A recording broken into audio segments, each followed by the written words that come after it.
यह कहानी लेखक की अपनी भावनाओं के द्वारा लिखी गई है। इस कहानी को सुनकर आप अपना मनोरंजन कर सकते हैं। इस कहानी में दर्शाए गए पात्र, उत्पादन और घटनाएं सभी काल्पनिक हैं। कहानी किसी भी व्यक्ति के भावनाओं, प्रथाओं और परंपराओं का अपमान नहीं करती है। यह कहानी पूरी तरह से काल्पनिक है। दोस्तों, सिर्फ आपसे एक ही रिक्वेस्ट है कि आप हमारी वीडियो को लाइक और सब्सक्राइब कर लिया कीजिए, क्योंकि हम इसे बहुत ही मेहनत से बनाते हैं और आप बिना लाइक और सब्सक्राइब किया ही चले जाते हैं। प्लीज प्लीज प्लीज, यह आपका प्यार होगा हमारे लिए। आप हमारे चैनल को लाइक और सब्सक्राइब जरूर कर लिया कीजिए, जिससे हमें लगेगा कि हमारी मेहनत व्यर्थ नहीं जा रही है। माही ने कुछ देर अपने सामने खड़े बुजुर्ग वेद की तरफ देखा, जो मुस्कुराते हुए उसे अपने पास आने के लिए कह रहे थे। कुछ देर सोचने के बाद माही वेद भीषण की तरफ चली गई। वही वेद भीषण जी जो मुस्कुराते हुए माही की तरफ देख रहे थे, उसे अपनी तरफ आता देखकर उन्होंने अपने पास खड़े एक शिष्य से कुछ इशारा किया, जिसे सुन वो जल्दी से वहां से चला गया। वही वेद भीषण ने मुस्कुराते हुए माही से कहा, तुम कुंदन राज्य की वेद विशंभर की शिष्य नयनतारा हो ना? वही माही जो वेद भीषण के ऐसे अचानक उसके बुलाने से थोड़ी असमंजस में थी। उनके पूछे गए सवालों को सुनकर वो कुछ समय के लिए चुप हो गई। इस समय माही ने जो रूप ले रखा था, उसके बारे में माही को सिर्फ थोड़ी बहुत ही जानकारी थी, जिसमें माही को उसका नाम और वह यहाँ किस कार्य से आई थी, बस इतना ही उसके बारे में पता था। उसे नहीं पता था कि यहाँ के गुरु भी इस लड़की को जानते हो।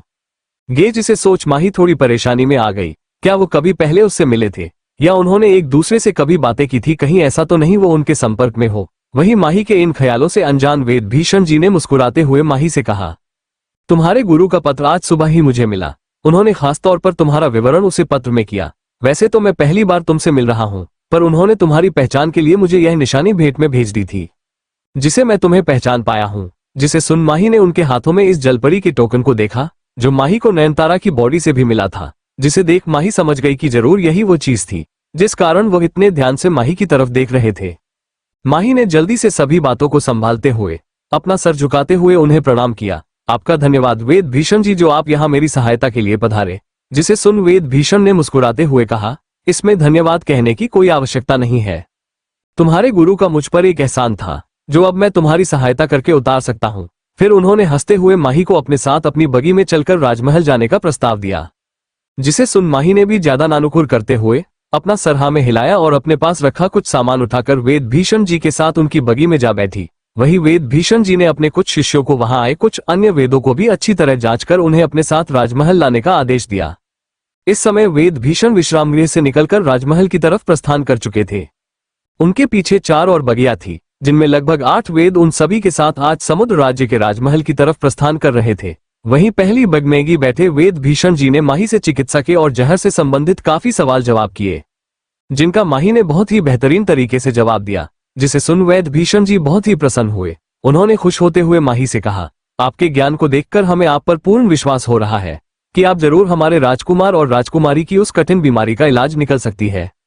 आपको शायद पता नहीं, पर हमारे राजकुमार और राजकुमारी को एक बहुत ही घातक विषैले जहर ने घेर लिया है, जिसके इलाज के लिए ही यहाँ आप सभी को आमंत्रित किया गया है। अगर किसी भी वेद ने उसे घातक बीमारी का इलाज निकाल लिया, तो हमें पूर्ण विश्वास है कि उस वेद को वेदों की प्रणाली में सबसे उच्च स्थान दिया जा सकता है। फिर उन्होंने थोड़ा उदास होते हुए आगे कहा, हमें कभी कभी खुद पर शक होता है कि हम इतने काबिल वेद हैं, परंतु हम भी उस घातक बीमारी का इलाज नहीं निकल पा रहे हैं। जिस चीज का हमें बहुत दुख हो रहा है, हमने कभी भी अपने वर्षों के इलाज में ऐसे किसी घातक जहर के बारे में नहीं जाना। जिस चीज के बारे में हमने आपके गुरु से पत्र द्वारा बातें की, जब उन्होंने हमें आपके बारे में बताया कि आप बहुत ही काबिल और होनहार वेद है, हमें पूर्ण विश्वास है कि आप अपने गुरु के कहे हुए हर एक शब्द पर पूर्ण तरह से अमल करेंगे। वही माही, जिसे उम्मीद नहीं थी कि यह इतने सीरियस दिखने वाले वेद इतनी बातें कर सकते हैं।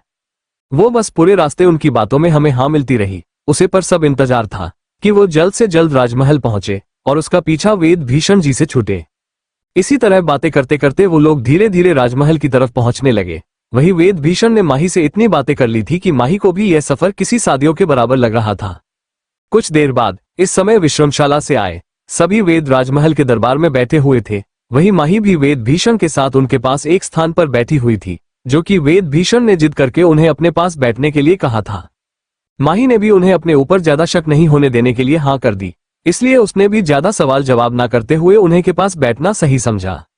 यहाँ आए सभी लोगों अब इंतजार था तो समुद्र राज्य के राजा का चंद्रसेन से भेंट करने की उत्सुकता। यहाँ आए सभी वेदों के चेहरे पर यह साफ नजर आ रही थी कि वे सभी यहाँ राजा चंद्रसेन से मिलने के लिए कितने उत्साहित है। कौन व्यक्ति नहीं होगा जो अपनी पहचान उच्च घरानों में करने के लोगों तक मेल जोल बढ़ाना नहीं चाहेगा, जिससे उसकी स्थिति और वर्चस्व दोनों ही बढ़ सके ऐसे ही यहाँ आए लोगों के ख्याल थे। कुछ समय के इंतजार के बाद बाहर खड़े दरबान में राजा के आने का आदेश सभी को दिया, जिसे देख सभी लोग उनका सम्मान करने के लिए वहां खड़े हो गए और तभी दरबार का दरवाजा खुला, जिसमें से राजा चंद्रसेन पधारे। इस समय उनके चेहरे पर रहने वाला तेज और रौनक काफी कम नजर आ रही थी। उनका वजन भी पहले के मुकाबले बहुत कम हो चुका था और उनकी उम्र जो पहले बहुत कम नजर आती थी, इन कुछ ही दिनों में वो दोगुनी होने लगी थी। इस समय वो पहले से भी अधिक वृद्ध और बीमार नजर आ रहे थे। वही माही बहुत ध्यान से राजा चंद्रसेन को देख रही थी। उनकी ऐसी दशा देखकर माही को कुछ ज्यादा फर्क नहीं पड़ा। वैसे भी इस व्यक्ति को जितनी सजा मिले वो उतनी कम थी। अभी तो इसके गुनाहों की सजा शुरू हुई थी और इसकी हालत अभी से ही ऐसी हो चुकी थी, जिसे सोच माही मुस्कुरा उठे। वही इस समय सभी का ध्यान राजा चंद्रसेन पर था, इसलिए किसी का ध्यान माही पर नहीं गया। पर तभी राजा चंद्रसेन के पीछे आए व्यक्ति को देखकर माही की आंखों में अचानक उलझन आ गई। तभी अचानक माही के कानों में राजा सोम की आवाज गूंजी। ज्यादा हैरान होने की बात नहीं है, ये चंद्रसेन का सबसे बड़ा पुत्र विक्रम चंद्रसेन है, जिसे सुन माही सामने से आते उस युवक को देखने लगी, जिसकी शक्ल हूबहू राजा चंद्रसेन से मिलती थी। उसे देखकर ऐसा लग रहा था कि यह व्यक्ति राजा चंद्रसेन का दूसरा रूप है।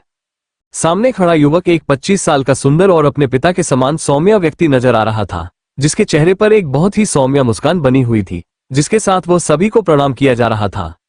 जिसे देखकर सामने खड़े सभी व्यक्तियों को देखकर ऐसा लग रहा था कि यह व्यक्ति कितना सौम्य और उदार दिल का मालिक है। परंतु इसकी सच्चाई तो राजा सोम ने कुछ समय पहले ही माही को बता दीजिए, जिसे सुन माही को इस व्यक्ति से ज्यादा फर्क नहीं पड़ा। का ध्यान इस समय राजा चंद्रसेन के पीछे खड़े उनके सबसे बड़े पुत्र विक्रम चंद्रसेन पर था। यह व्यक्ति दिखने में जितना सौम्य और सभ्य नजर आ रहा था, यह उसके उलट अपने बाप से भी ज्यादा क्रूर पर गिरा हुआ व्यक्ति था। अब जिसे बाप इतना जहरीला हो, उसके औलाद से कोई अमृत की उम्मीद कैसे कर सकता है। यही हाल राजा चंद्र के बड़े पुत्र विक्रम सेन का था। राजा सोम के पुत्र और विक्रम सेन ये दोनों ही मुकुट राजकुमार की पंक्ति में खड़े हुए थे। समुद्र राज्य के लोगों को अपने को मुकुट राजकुमार से ज्यादा राजकुमार विक्रम सेन अधिक पसंद है। वो सभी लोग चाहते थे कि राजकुमार विक्रम ही उनके अगले राजा बने, क्योंकि उनके लिए राजकुमार विक्रम अपने पिता के समान एक बहुत ही सौम्य स्वभाव के और एक अच्छे राजा हो सकते थे, जो खुद से पहले अपनी प्रजा के बारे में सोचते थे। ये सारी नीतियां राजा चंद्रसेन की बनाई हुई थी, जिससे वह अपने पुत्र को राजा सोम के पुत्र से श्रेष्ठ दिखाकर बिना किसी गड़बड़ के अपने बेटे को ही अगला राजा बन सके। माही चुपचाप इन दोनों बाप बेटे का नाटक देख रही थी, जो अपने चेहरे पर दुनिया जहां की लाचारी और दुख दिखते हुए सभी से बड़े सौम्य तरह से मिल रहे थे, जिसे देख माही की भौहें सिकुड़ गई। सच में अगर वह अपनी दुनिया में होती तो इन दोनों बाप बेटे को बेस्ट एक्टर का अवार्ड जरूर दे देती, क्योंकि जितनी अच्छी एक्टिंग ये दोनों कर लेते थे, माही को उसे करने में 100 साल लग जाते। कुछ ही समय में राजा चंद्रसेन और राजकुमार विक्रम अपने अपने स्थान पर जाकर बैठ गए। राजकुमार विक्रम मुकुट राजकुमार की गद्दी पर बैठे हुए थे, जैसे वह बताना चाहते हो कि मैं पहले से ही समुद्र राज्य के मुकुट राजकुमार हूँ। और शायद यही सच था। बेशक लोगों के सामने तुषार को मुकुट राजकुमार की पद्धति दे दी गई थी, पर असल में इसका पूर्ण उपयोग राजा चंद्रसेन का बड़ा पुत्र विक्रम कर रहा था। राजकुमार तुषार को केवल नाम के लिए ही मुकुट राजकुमार की पद्धति दी गई थी, बाकी वह इसके किसी भी अधिकार का इस्तेमाल नहीं कर सकते थे, जिसका पता माही को चल चुका थी। यहाँ अब धीरे धीरे पूरे राजसभा महल में सारे अधिकारी आ चुके थे।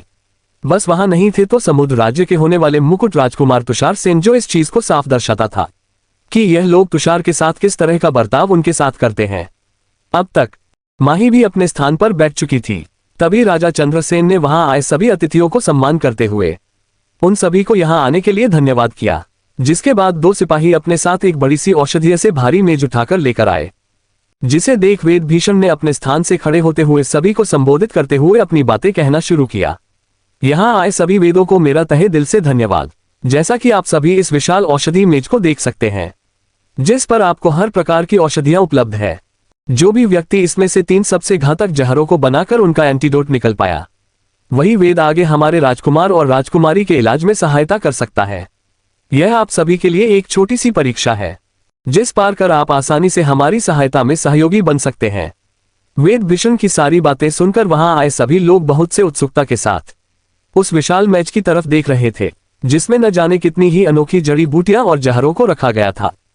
कुछ तो ऐसे भी औषधियां थी जिनके बारे में कभी किसी ने सुना ही ना हो।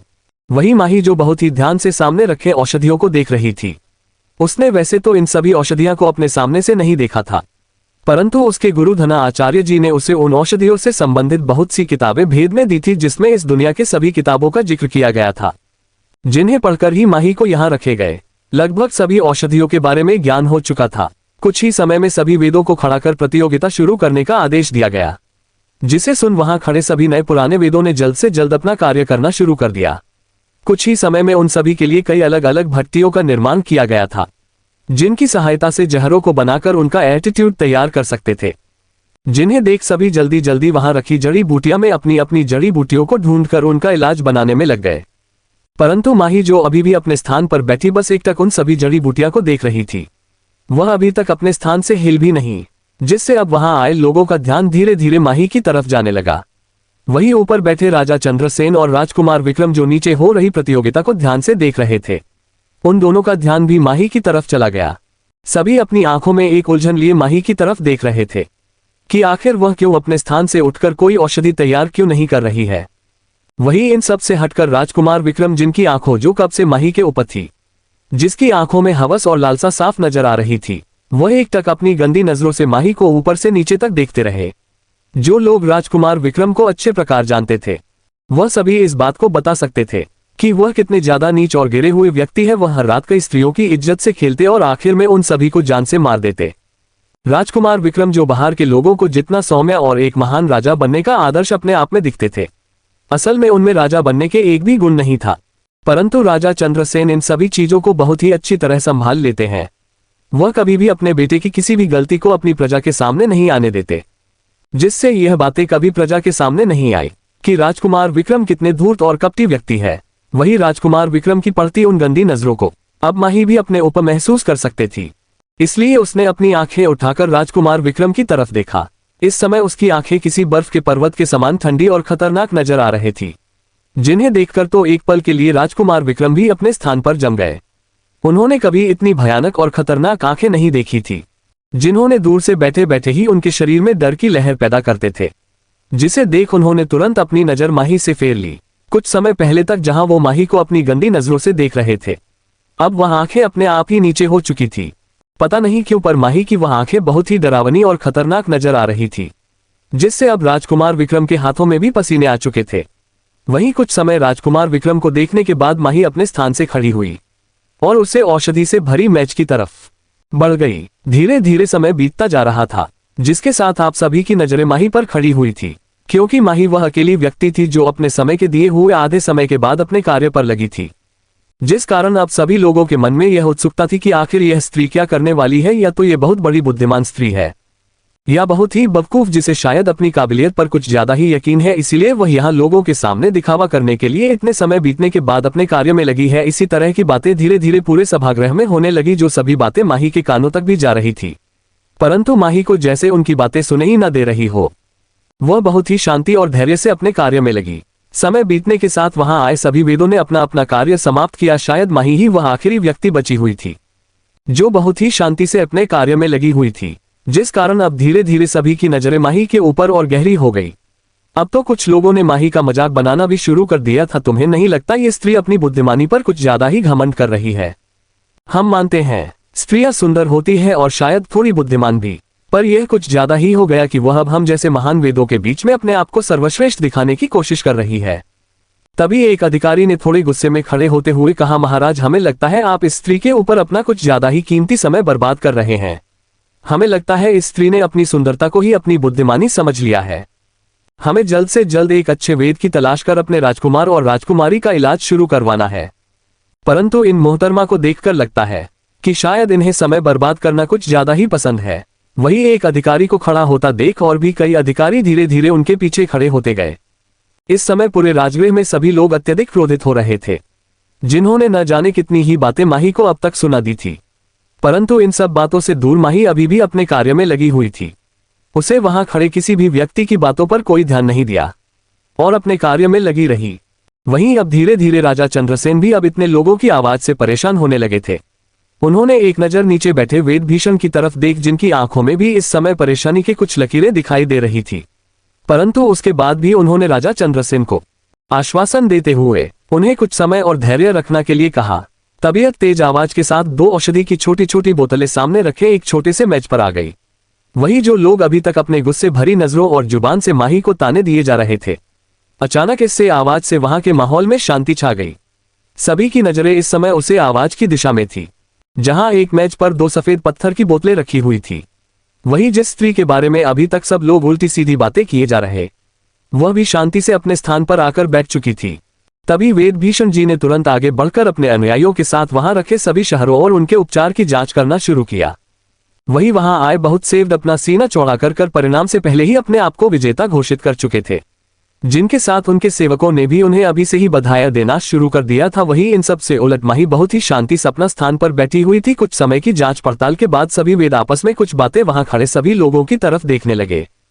अचानक वेद भीषण ने कुछ ऐसी बातें कही जिन्हें सुन वहां खड़े सभी लोगों की आंखें हैरानी से बड़ी बड़ी हो गई। आगे स्टोरी और भी इंटरेस्टिंग है, लेकिन दोस्तों आगे बढ़ने से पहले चैनल को लाइक और सब्सक्राइब कर लो और 200 लाइक का टारगेट पूरा कर दो। और अगर स्टोरी आपको पसंद नहीं आ रही है तो हमें कमेंट करके जरूर बताइए, जिससे ये स्टोरी हम यहीं पर रोक दें और दूसरी नई स्टोरी आपके लिए लेकर आए। चलिए अब आगे स्टोरी में बढ़ते हैं। Story by SS explainer. भीषण जी और उनके अनुयायियों ने सभी बनाई गई औषधियों की जांच की तो उनमें सबसे उत्तम और उच्च औषधि और उसका एंटीडोट माही के पाए गए, जो सभी के लिए बहुत हैरान कर देने वाली बात थी। जब माही बहुत समय तक अपने स्थान पर बैठी रही, तब वेद भीषण जी को भी लगने लगा था कि शायद उन्होंने माही से कुछ ज्यादा उम्मीद लगा ली है। परंतु अब माही के किए गए कार्यों का परिणाम को देखकर वह अधिक बहुत प्रसन्न हुए। अब उन्हें लग रहा था कि उनकी आंखों ने माही को परखने में कोई गलती नहीं की। वह अपनी आंखों में खुशी की एक चमक लिए माही की तरफ पलटे, जो इस समय बहुत ही शांति से उन लोगों की तरफ देख रही थी जो एक दूसरे की तारीफ में लगे हुए थे। अब सभी को परिणाम का इंतजार था। वहां बहुत से वेदों को अपनी बनाई गई औषधियों पर इतना ज्यादा विश्वास था कि वह अपना सीना चौड़ाकर अपने परिणामों के लिए खड़े हुए थे। तभी वेद भीषण जी ने धीरे से महाराज चंद्रसेन के पास जाकर कुछ कहा, जिसे सुन उन्होंने दूर बैठी माही की तरफ देखा और फिर वेद भीषण की तरफ देखकर अपनी पलकें झपका दी। वही इस समय सभी लोग परिणाम के उत्सुकता में इतने खोए हुए थे कि उन्होंने राजा चंद्रसेन और वेद भीषण के बीच के वार्तालाप के बारे में सोचने तक की कोशिश नहीं की। वह सभी इस समय अपनी ही खुशी में गुम थे, क्योंकि यहाँ आए सभी लोग अपने अपने राज्यों में उच्च वेदों की पद्धति पर थे। शायद यही कारण था कि उन्हें अपने जितने पर इतना विश्वास था। तभी राजा चंद्रसेन ने अपने स्थान से खड़े होते हुए एक मुस्कान के साथ वहां आए सभी लोगों से कहा, जैसा कि आप सभी जानते हैं, हमने यहाँ एक उच्च वेद की तलाश में इस प्रतियोगिता का आयोजन किया था, जिसका परिणाम भी अब आ चुका है। जिस वेद का परिणाम इस परीक्षा में सबसे अव्वल आया है वह है वेद विशंभर की शिष्य नयनतारा, जिन्होंने इस परीक्षा में सबसे उच्च परिणाम हासिल किए हैं। उनके द्वारा बनाए गए एटीट्यूड बहुत ही खास और अव्वल दर्जे के हैं, जिनका मुकाबला शायद स्वयं वेद भीषण जी भी ना कर पाए, जिसे उन्होंने स्वयं हमसे कहा है। कुछ समय बाद इस समय माही एक बड़े से कक्ष में बैठी सामने खिड़की से चमकते चांद को देख रहे थी। इस समय वह समुद्र राज्य के राजमहल के एक कक्ष में थी, जो उसे राजा चंद्रसेन द्वारा दिया गया था। आज दरबार में जब प्रणाम को घोषित किया गया, तब वहां पर बहुत हंगामा हुआ। बहुत से लोगों ने इस परिणाम को सही नहीं ठहराया, जिसमें कई लोगों का कहना था कि शायद उनके साथ धोखा हुआ है। ये सब शायद इसलिए हुआ है क्योंकि नयनतारा की वेद भीषण से जान पहचान थी। इसी कारण उसने अपनी पहचान का फायदा उठाकर बाकी सभी के हितों को मारा है। बहुत समय की बहस के बाद आखिरकार सभी को वेदों को जाने के लिए कह दिया गया और माही को उसके लिए तैयार किए गए कक्ष में भेज दिया गया। वही वहां आए बाकी सब लोग माही के पीछे उसे खरी खोटी सुनाकर बहुत ही गुस्से में राज दरबार से जा चुके थे। जिन सभी बातों को सोच माही बाहर की तरफ देख रहे थी, अचानक माही को कुछ याद आया। बाकी के कार्य में लगे हुए माही इस बीच भूल ही चुकी थी कि वह किस कार्य के लिए यहाँ आई थी, जिसे सोच माही ने जल्दी से अपने वस्त्र बदले और वहां से तुरंत टेलीपोर्ट हो गई। कुछ ही समय में माही एक छोटे से महल के सामने खड़ी थी, जो दिखने में काफी पुराना पर अभी भी ठीक ठाक हालत में नजर आ रहा था। ये छोटा सा राजमहल बड़े राजमहल के पीछे बना हुआ था, जहां चारों तरफ सिर्फ शांति और अंधेरा ही अंधेरा फैला हुआ था। ये ना तो कोई दास थे और ना ही कोई सिपाही। जिस चीज को देख माही कुछ ज्यादा अजीब नहीं लगा, क्योंकि वह अच्छी तरह से जान चुकी थी इस स्थान पर कोई नहीं आने वाला, क्योंकि यह स्थान राजकुमार तुषार का था, जो उस भव्य राजमहल के पीछे बने इस छोटे से स्थान पर रहते थे। लोगों की नजरों में राजकुमार तुषार एक विकलांग और बहुत ही घमंडी व्यक्ति है, जो कभी किसी से बात नहीं करते और हमेशा लोगों को परेशान करते रहते हैं। परंतु सच्चाई तो सिर्फ माही ही जानती थी कि यह सब अफवाहें राज्य में किसके द्वारा फैलाई गई है। समुद्र राज्य के लोगों को हमेशा यही दिखाया गया कि राजकुमार तुषार एक अच्छे राजा बनने के काबिल नहीं है। तभी एक आवाज ने माही से कुछ कहा, जिसे सुन माही ने जल्दी से आसपास चारों तरफ अंदर जाने के लिए जगह ढूंढना शुरू किया। कुछ देर की खोजबीन के बाद माही को पास में एक खिड़की नजर आई, जिसे देख माही उसकी तरफ बढ़ गई, परंतु ये खिड़की बंद थी। ये व्यक्ति अपने आप को इस तरह बंद करके क्यों रखता है, कहीं अंदर कुछ गड़बड़ तो नहीं है। इसी तरह की न जाने कितने ही आवाज माही के कानों में आ रही थी, जिस कारण माही ने थोड़े गुस्से भरे स्वर में राजा सोम को चुप रहने के लिए कहा, जिससे न चाहते हुए भी राजा सोम चुप हो गए। इस समय उन्हें अपने पुत्र की अत्यधिक फिक्र हो रही थी, इसलिए वह बार बार माही से अंदर जाने के लिए बोल रहे थे। कुछ समय के कुछ के बाद आखिरकार माही ने उसे खिड़की को खोल लिया, जिसके खुलते ही अंदर से बहुत ही अजीब गंध माही के पास से गुजरी। क्या ये खून की गंध थी, जिसे सोच माही की आंखें थोड़ी हैरानी से बड़ी हो गई। आखिर यहाँ इतने खून का होना, जिसे सोच माही ने बिना देरी किए उस खिड़की को खोलकर अंदर की तरफ बढ़ी, परंतु चारों तरफ गोरा अंधेरा छाया हुआ था, जिसे देख माही ने अपनी अग्नि शक्ति का प्रयोग कर आसपास कई अग्नि के छोटे छोटे गोले हवा में तैरा दिए, जिन्होंने कुछ ही पलों में उसे अंधेरे से भरे जगह पर सूरज के समान रोशनी फैला दी। अब माही ध्यान इस स्थान को देख सकती थी, जो बाहर से भी ज्यादा अंदर से बुरी हालत में था। हर जगह धूल मिट्टी और गंदगी का माहौल बना हुआ था। आसपास बड़ा फर्नीचर भी काफी पुराना और घिसा हुआ लग रहा था, जिसे देख माही को यकीन नहीं हो रहा था कि कोई किसी के साथ इतना बुरा कैसे कर सकता है। पर माही ने अभी इन चीजों पर ज्यादा ध्यान नहीं दिया और उसे खून की गंध की तरफ बढ़ी, जो चलते कदमों के साथ और तेज होते जा रहे थे। कुछ ही समय में माही एक कक्ष के सामने आकर रुकी, जिसे देख माही ने जल्दी से उसका दरवाजा खोला तो उसका ध्यान बिस्तर पर पड़े एक 24-25 साल के युवक पर गया, जिसका चेहरा बिल्कुल सफेद पड़ चुका था। उसके शरीर पर इस समय सिर्फ कुछ ही कपड़ों के अलावा और कुछ नहीं था, जिससे उसके शरीर के ऊपर के घाव आसानी से देखे जा सकते थे। उसे देखकर ऐसा प्रतीत हो रहा था जैसे किसी ने हजारों चाकू को उसके ऊपर वार किया हो। ये व्यक्ति कोई और नहीं बल्कि राजकुमार तुषार थे, जिन्हें देख माही तुरंत उनकी तरफ बढ़ी। माही ने ज्यादा देर न करते हुए जल्दी से राजकुमार तुषार की नसें चेक की कि कहीं उन्हें कुछ हो तो नहीं गया, परंतु उनके जीवन नस अभी भी चल रही थी, परंतु बहुत ही धीमी गति में चल रही थी। जिसे देख माही ने तुरंत अपने पास से एक हरी रंग की गोली निकाल और तुरंत राजकुमार तुषार को खिला दी। जिसके बाद माही ने आसपास के जख्मों को देखना शुरू किया, जिन देखकर ऐसा लग रहा था कि यह जख्म बहुत ही गहरे और बहुत समय पुराने हो चुके हैं, जिनका इलाज ही नहीं किया गया था। शायद यही कारण था कि यहाँ चारों तरफ खून की इतनी गंध फैली हुई थी। माही ने तुरंत अपनी स्टोरी से अंगूठी से चोट ठीक करने के लिए सामान निकाल और धीरे धीरे उनके शरीर से सारा खून साफ करके अपने पास से कुछ औषधियां निकालकर उन्हें पीसकर उनके शरीर पर लगना शुरू किया। लगभग 1 घंटे की कड़ी मेहनत के बाद आखिरकार माही ने राजकुमार तुषार को पूरी तरीके से सफेद पट्टियों में बांध दिया था, जिसे देखकर ऐसा लग रहा था कि जैसे शायद उनके शरीर का ऐसा कोई हिस्सा ना हो जिस पर कोई घाव न हो। इस समय माही भी काफी थक चुकी थी, उसके चेहरा पसीने और थकान के कारण लाल हो चुका था। माही ने अपने आसपास बैठने के लिए किसी जगह को तलाश और कुछ समय विश्राम करने के लिए वहीं बैठ गई। इस समय तक घोर अंधेरा हो चुका था, परंतु माही ने जब राजकुमार के कक्ष के दरवाजे को खोला तो बाहर से आती रोशनी इस समय कक्ष को देखने लायक बना रही थी। अब माही का ध्यान इस कक्ष पर गया कि यह कितना पुराना और शायद बहुत लंबे समय तक साफ नहीं किया गया है। इसका मतलब यह था कि यहाँ पर शायद कभी कोई व्यक्ति आता ही नहीं था। तब जाकर माही का ध्यान राजकुमार तुषार पर गया था, जिनके चेहरे की रौनक अब धीरे धीरे वापस आ रही थी। राजकुमार प्रसाद एक दुबले पतले बहुत ही कमजोर युवक नजर आ रहे थे, परंतु उनके चेहरे का आकार और खूबसूरती बिल्कुल उनके पिता राजा सोम की तरह ही खूबसूरत थी। शायद उनकी आंखें भी उन्हीं की तरह नीली होगी, परंतु कमजोरी के कारण इस समय वह बहुत ही ज्यादा बीमार और कमजोर नजर आ रहे थे। तभी राज सोम की आवाज माही के कानों में आई, उसे अत्याचारी ने मेरे पुत्र की क्या दशा कर दी है। इसकी तो शायद कोई गलती भी नहीं थी, तो किस चीज की सजा वह मेरे पुत्र को दे रहा है। अगर आज इस समय मेरे हाथों में कुछ होता तो मैं स्वयं अपने हाथों से उसे कमीन की जान ले लेता। इस समय राजा सोम की यह आवाज में गुस्सा और लाचारी साफ सुनाई दे। इस समय राजा सोम अपने पुत्र की ऐसी दशा देखकर अत्यधिक पीड़ा महसूस कर रहे थे। उन्हें इस बात का अत्यधिक दुख था कि वह अपने बेटे के सामने होते हुए भी उसकी कोई सहायता नहीं कर सकते थे, जिस चीज का अफसोस उनकी आंखों में साफ साफ झलक रहा था। राजा चंद्रसेन के कारण उन्होंने पहले ही अपने हंसते खेलते परिवार को खो दिया और इसके बाद अब उनका पुत्र भी इतनी पीड़ा से गुजर रहा था, जिस कारण राजा सोम को राजा चंद्रसेन से अब और अधिक घिन होने लगी थी।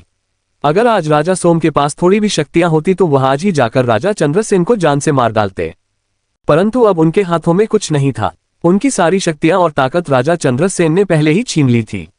वह अब सिर्फ एक आत्मा के अलावा कुछ नहीं बचे थे, जिस चीज का दुख आज पहली बार उन्हें अत्यधिक तड़पा रहा था। शायद ये सब उन्हीं की गलती थी। वह इतने लापरवाह हो चुके थे कि उन्होंने ध्यान ही नहीं दिया कि उनके पीठ पीछे क्या क्या षड्यंत्र रचे जा रहे हैं, जिनके परिणाम स्वरूप उनकी पत्नी और अब उनके पुत्र को अपनी जान देकर भुगतना पड़ रहा है। इस समय राजा सोम एकटक बिस्तर पर लेटे अपने पुत्र को देख रहे थे, जिसका स्वास्थ्य इस समय बहुत ही खराब था।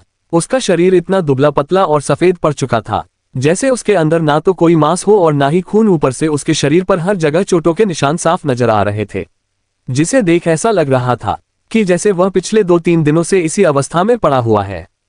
यही सब सोचते हुए अचानक राजा सोम की आंखों में आंसू आ गए। अचानक उस शांत कक्ष में किसी चीज की हलचल हुई, जिसे सुन माही, जिसकी अभी अभी आंखें लगी थी, उसने तुरंत अपनी आंखें खोलकर सामने बिस्तर की तरफ देखा, जहां राजकुमार तुषार अपने स्थान से खड़े होने की कोशिश कर रहा थे, परंतु शरीर में हुए अनेकों घावों के कारण वह इसमें भी असफल रहे। इसी तरह कई बार राजकुमार तुषार ने बार बार खड़े होने की कोशिश की, परंतु कोई परिणाम नहीं निकला। वह इस बार भी सफल नहीं हो पाए। अचानक राजकुमार तुषार के कानों में एक शांत मगर बहुत ही मीठी सी आवाज गूंजी, अपने आप को ज्यादा कष्ट मत दो, तुम्हारा शरीर अभी घायल है, इसलिए अपनी नसों पर ज्यादा दबाव मत डालो।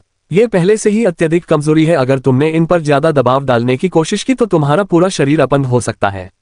वहीं राजकुमार तुषार, जो अभी भी अपने आप को संभालने की कोशिश कर रहे थे, अपने कक्ष में किसी इंसान की आवाज सुनकर राजकुमार तुषार, जिसका ध्यान अभी अपने कक्ष पर गया ही नहीं था, उन्होंने जल्दी से अपनी नजर उठकर सामने की तरफ देखा।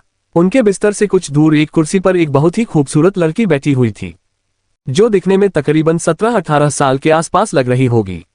उसने अपने लंबे घने बालों को ऊपर की तरफ बांधा हुआ था, जो उसकी सुंदरता में 4 चांद लगा रही थी, परंतु उसकी वह सुंदर गहरी काली आंखें जो बिल्कुल भावहीन थी, वह इस समय तुषार की तरफ ही देख रही थी। राजकुमार तुषार अपने सामने बैठी लड़की को, जो किसी बर्फ की मूरत के समान खूबसूरत और अनोखी नजर आ रही थी, अचानक राजकुमार तुषार को कुछ याद आया, जिसे सोच उन्होंने आश्चर्य और असमंजस में सामने की तरफ देखता रहा।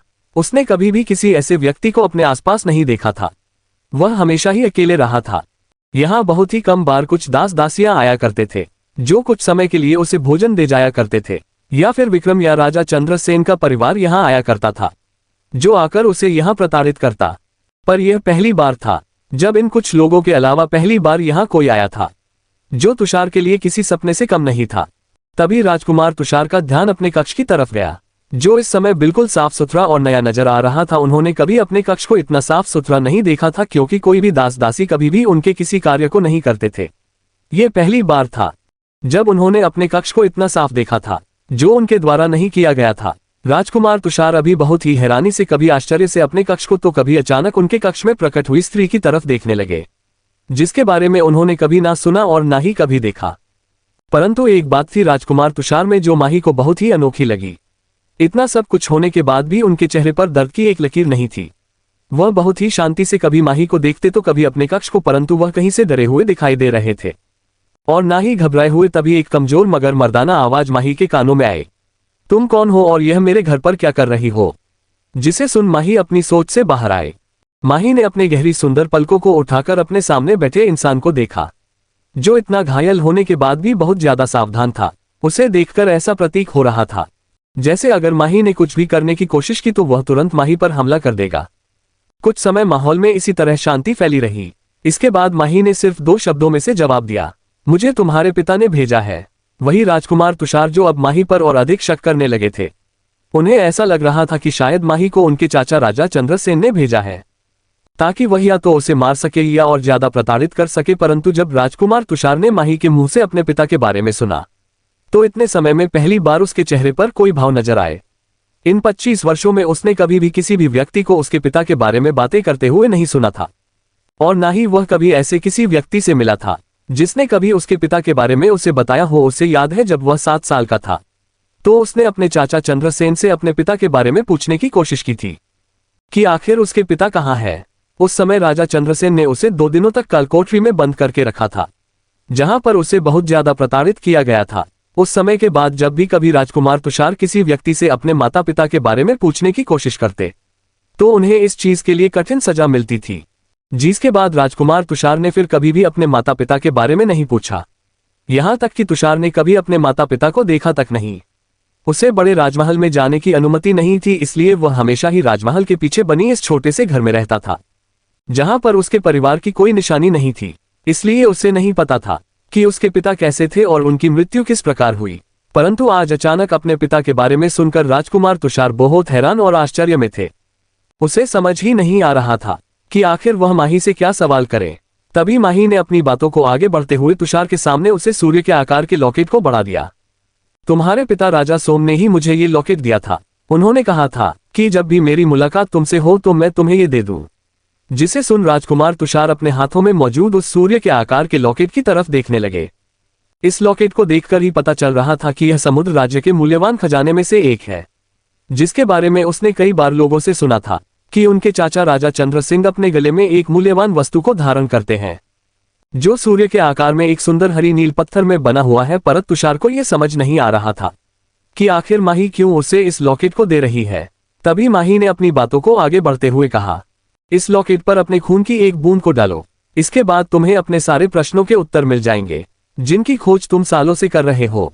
वैसे तो राजकुमार तुषार को किसी भी व्यक्ति पर भरोसा नहीं था, परंतु अब उन्हें अपनी जान की भी कोई परवाह नहीं थी। अगर वह अपने पिता के बारे में इसी तरह जान सकते थे तो वह ये सब चीज करने के लिए तैयार थे।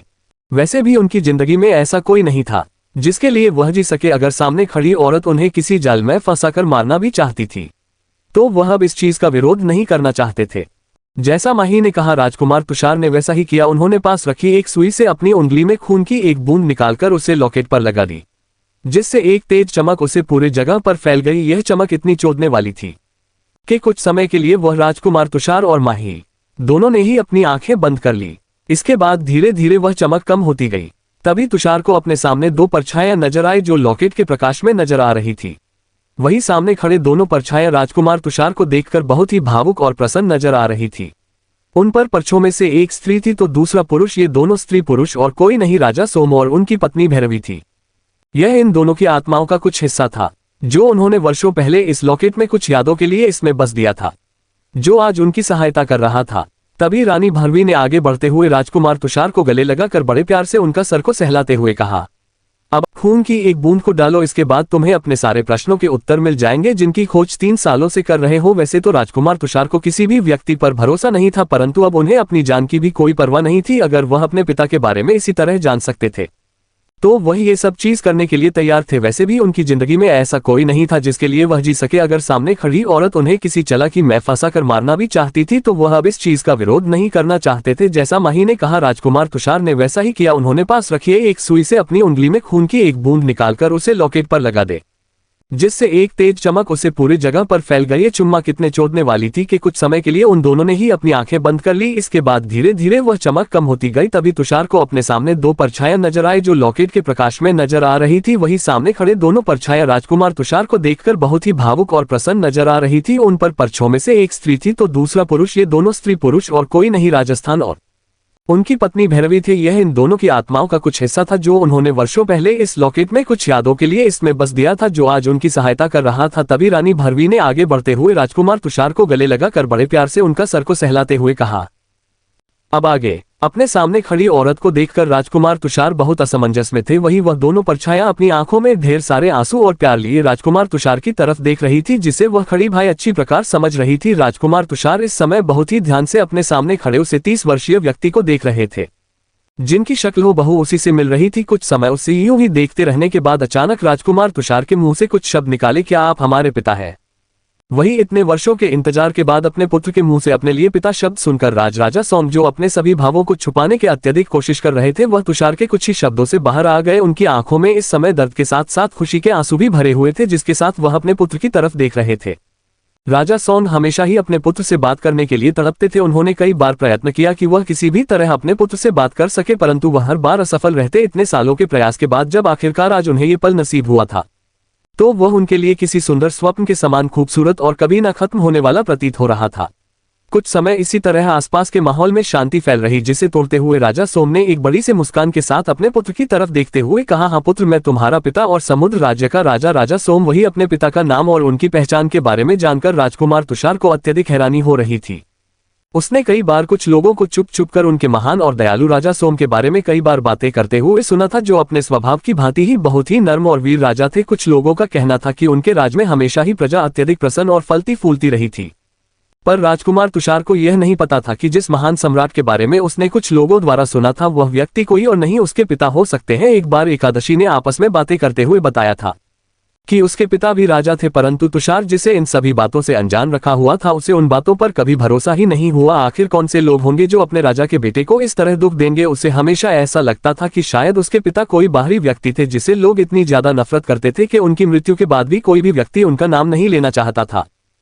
कुछ समय बाद इस समय राजकुमार तुषार अपने बिस्तर का सहारा लेकर एक तरफ बैठे हुए थे, जिनके बिल्कुल सामने माही और माही के पास वह दोनों परछाइयां खड़ी हुई थी। राजा सोम और उनकी पत्नी भैरवी ने आज राजकुमार तुषार को उनकी सारी सच्चाई बताती थी। उन्होंने राजकुमार तुषार को राजा चंद्रसेन द्वारा दिए गए धोखे, उनकी चालाकियां, जिनके कारण उन्हें अपना हंसता खेलता परिवार खोना पड़ा, और उनके परिवार जैसा राज्य जिसे राजा सम ने बहुत ही प्यार और मेहनत से सजाया था, वह सब एक पल में राजा चंद्रसेन ने तबाह कर दिया। अपने माता पिता को इतने सालों बाद देखना और अपने चाचा की यह सच्चाई पता चलने के बाद राजकुमार तुषार बस एक तक अपने सामने खाली दीवार की तरफ देखे जा रहे थे। जब बचपन में उन्हें उनके चाचा और उनके परिवार द्वारा प्रताड़ित किया जाता तो उन्हें कभी समझ नहीं आता कि आखिर क्यों उसे वह इस तरह कष्ट पहुंचते हैं, क्यों वह अपने बच्चों की तरह उनसे प्यार से बातें नहीं करते, आखिर क्या गलती है उसकी। पर आज अपने पिता से सारी सच्चाई सुनकर राजकुमार तुषार को अपने वर्षों के सवालों का जवाब मिल गया। उन्हें अब इस चीज का कोई दुख नहीं था कि अगर अब उनके चाचा के परिवार के साथ इससे भी ज्यादा बुरा हो तो उसे चीज का बुरा कभी राजकुमार तुषार को लगेगा। वही माही की नजरें केवल राजकुमार तुषार पर बनी हुई थी, जो इतना गहरा राज जानकर भी बहुत ही शांत थे।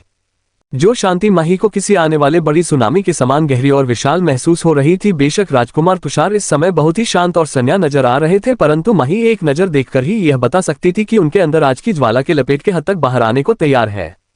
शायद ये राजकुमार तुषार की कमजोरी कहे या ताकत के वह भी माही की तरह अपनी भावनाओं को किसी के सामने प्रकट नहीं कर पाते थे, जिन सब का कारण राजा चंद्रसेन थे। उन्होंने राजकुमार तुषार को बचपन से इतना अकेला पर असहाय कर दिया था कि उन्होंने स्वयं जीना सीख, इसलिए शायद वह अपनी भावनाओं को अपने खुद के माता पिता के सामने भी प्रकट नहीं कर पा रहे थे। कुछ समय की बातों के बाद अचानक वह दोनों परछाइयां ढूंढ पड़ने लगी, जिन्हें देख राजकुमार तुषार की आंखों में परेशानी की भावना छलक उठी। वह वर्षों बाद अपने माता पिता से मिला था, जिसे वह बहुत सी बातें करना चाहता था, परंतु अचानक कैसे ऐन परछाया को गायब होता देख वह थोड़े विचलित होते। वही माही भी अपने सामने उन दोनों परछाया को इस तरह लुप्त होता देखकर उसने एक नजर खिड़की की तरफ देखा और फिर एक गहरी सांस लेकर राजकुमार तुषार के सामने से खड़े होते हुए कहा, तुम्हें चिंता करने की कोई आवश्यकता नहीं है, ये कहीं लुप्त नहीं हो रहे हैं, बस सूर्य उदय होने वाला है, जिस कारण अब उनकी शक्तियां धीरे धीरे गायब हो रही है। राजा सोम अपनी शक्तियों का प्रयोग केवल चंद्रमा की रोशनी में ही कर सकते हैं, मुझे भी चलना होगा। इसके बाद माही ने अपने पास से कुछ दवाइयां की छोटी छोटी बोतल निकालकर पास रखी, एक इमेज पर रख दे और बिना पीछे मुड़े आगे जाते हुए कहा, तो मैं जल्द से जल्द अपने सभी गांव को भरना होगा ताकि तुम आने वाले उसे कठिन समय के लिए तैयार हो सको, जिसमें तुम्हारे जीवन और मृत्यु का फैसला होगा। अब ये तुम्हारे ऊपर है कि क्या तुम अपने माता पिता और अपने साथ हुए अन्यतों की सजा उसे दोस्त इंसान को देना चाहते हो, जिसके कारण तुमने 25 वर्ष एक अनाथ की जिंदगी की जी, तो क्या तुम इसी तरह घुट घुट कर अपनी जिंदगी को समाप्त करना चाहते हो। इतनी बातें कह माही जिस खिड़की से रात को अंदर आई थी उसी से ही बाहर निकल गई। बाहर निकलते ही माही ने अपनी गहरी नजरों से आसपास के माहौल की जांच की कि उसके लिए कोई खतरा तो नहीं। इसके बाद माही ने जरा देर न करते हुए अपने स्थान से टेलीपोर्ट होते हुए वापस राजा चंद्रसेन द्वारा दिए गए कक्ष में पहुंच गए। सूर्य उदय का समय हो चुका था। वही माही अपने कक्ष में वापस आकर अपने ध्यान मुद्रा में बैठ गई। कुछ समय से माही अपनी शक्तियों पर ज्यादा ध्यान नहीं दे पा रही थी, जिस वजह से उसे नहीं पता था कि उसकी शक्तियों का स्थान कितना बड़ा या घाटा है। इसलिए आज माही ने सारा तक देर न करते हुए ध्यान में बैठने का फैसला की। इस एपिसोड को समझने के लिए पीछे का एपिसोड जरूर सुनने और इसी तरह की और भी रोमांचक स्टोरी को सुनने के लिए हमारे चैनल एसएस एक्सप्लेनर को लाइक और सब्सक्राइब कर लें। अब एपिसोड में आगे इस समय माही अपने कक्ष में ध्यान मुद्रा में बैठी हुई थी। तभी माही के कक्ष का दरवाजा किसी ने खटखटाया, जिस आवाज को सुनकर माही का ध्यान टूटा। अपने ध्यान में रहते हुए माही को यह अंदाजा ही नहीं रहा कि वह पिछले 3 से 4 घंटे तक लगातार अपने ध्यान में बैठी रही। माही ने धीरे से अपनी आंखें खोली और बाहर खड़े व्यक्ति को अंदर आने का आदेश दिया, जिसे सुन 2 दासियां अपने हाथों में भोजन और कुछ अन्य सामग्री लेकर अंदर की तरफ आए। उन्होंने सिर झुकाते हुए आदर पूर्वक माही का अभिवादन किया और अपने साथ लाई गई तालों को पास राखी भेजकर रख दिया। वही मनी अब अपने ध्यान मुद्रा से उठ चुकी थी। वह धीरे से चलते हुए पास रखी एक कुर्सी पर आकर बैठ गई। वही उदासियों ने भोजन रखकर उनमें से एक दासी ने आदर पूर्वक माही को प्रणाम करते हुए कहा, हमारे महाराज का आदेश है कि आप अपना भोजन समाप्त कर हमारे साथ हमारी राजकुमारी का स्वास्थ्य देखने के लिए चले। महाराज ने यह आदेश दिया है कि अगर आपने हमारी राजकुमारी की उसे भयावह बीमारी से रक्षा कर ली तो हम आपके बहुत ही ज्यादा आभारी होंगे। वही माही जो कब से इस मौके की तलाश कर रही थी कि वह किसी भी तरह रूपाली से मिल सके, अब जब एक अच्छा मौका उसके पास था तो वह उसे गंवाना नहीं चाहती थी। इसलिए माही तुरंत अपने स्थान से खड़ी हुई। इस समय हमेशा की तरह अपने चेहरे पर कपड़ा बंधा हुआ था और बहुत ही अच्छे वेस्टर्न को धारण किया हुआ था। जिससे वह एक अमीर घराने की लड़की प्रतीत हो रही थी। माही ने अपनी आवाज में थोड़ा गुरूर लाते हुए सामने खड़ी दशन को आदेश देते हुए कहा, हमें अभी भोजन की कोई आवश्यकता नहीं है, हम सबसे पहले अपने मरीजों की रक्षा करते हैं, इसलिए तुम हमें जल्द से जल्द राजकुमारी रूपाली के पास लेकर चलो। जिसे सुन वहां आए उन दोनों दशन ने अपना सर हमें हिलाया और माही को आगे जाने का रास्ता बताने लगे। समुद्र राज्य का राजमहल बहुत ही भव्य और विशाल था।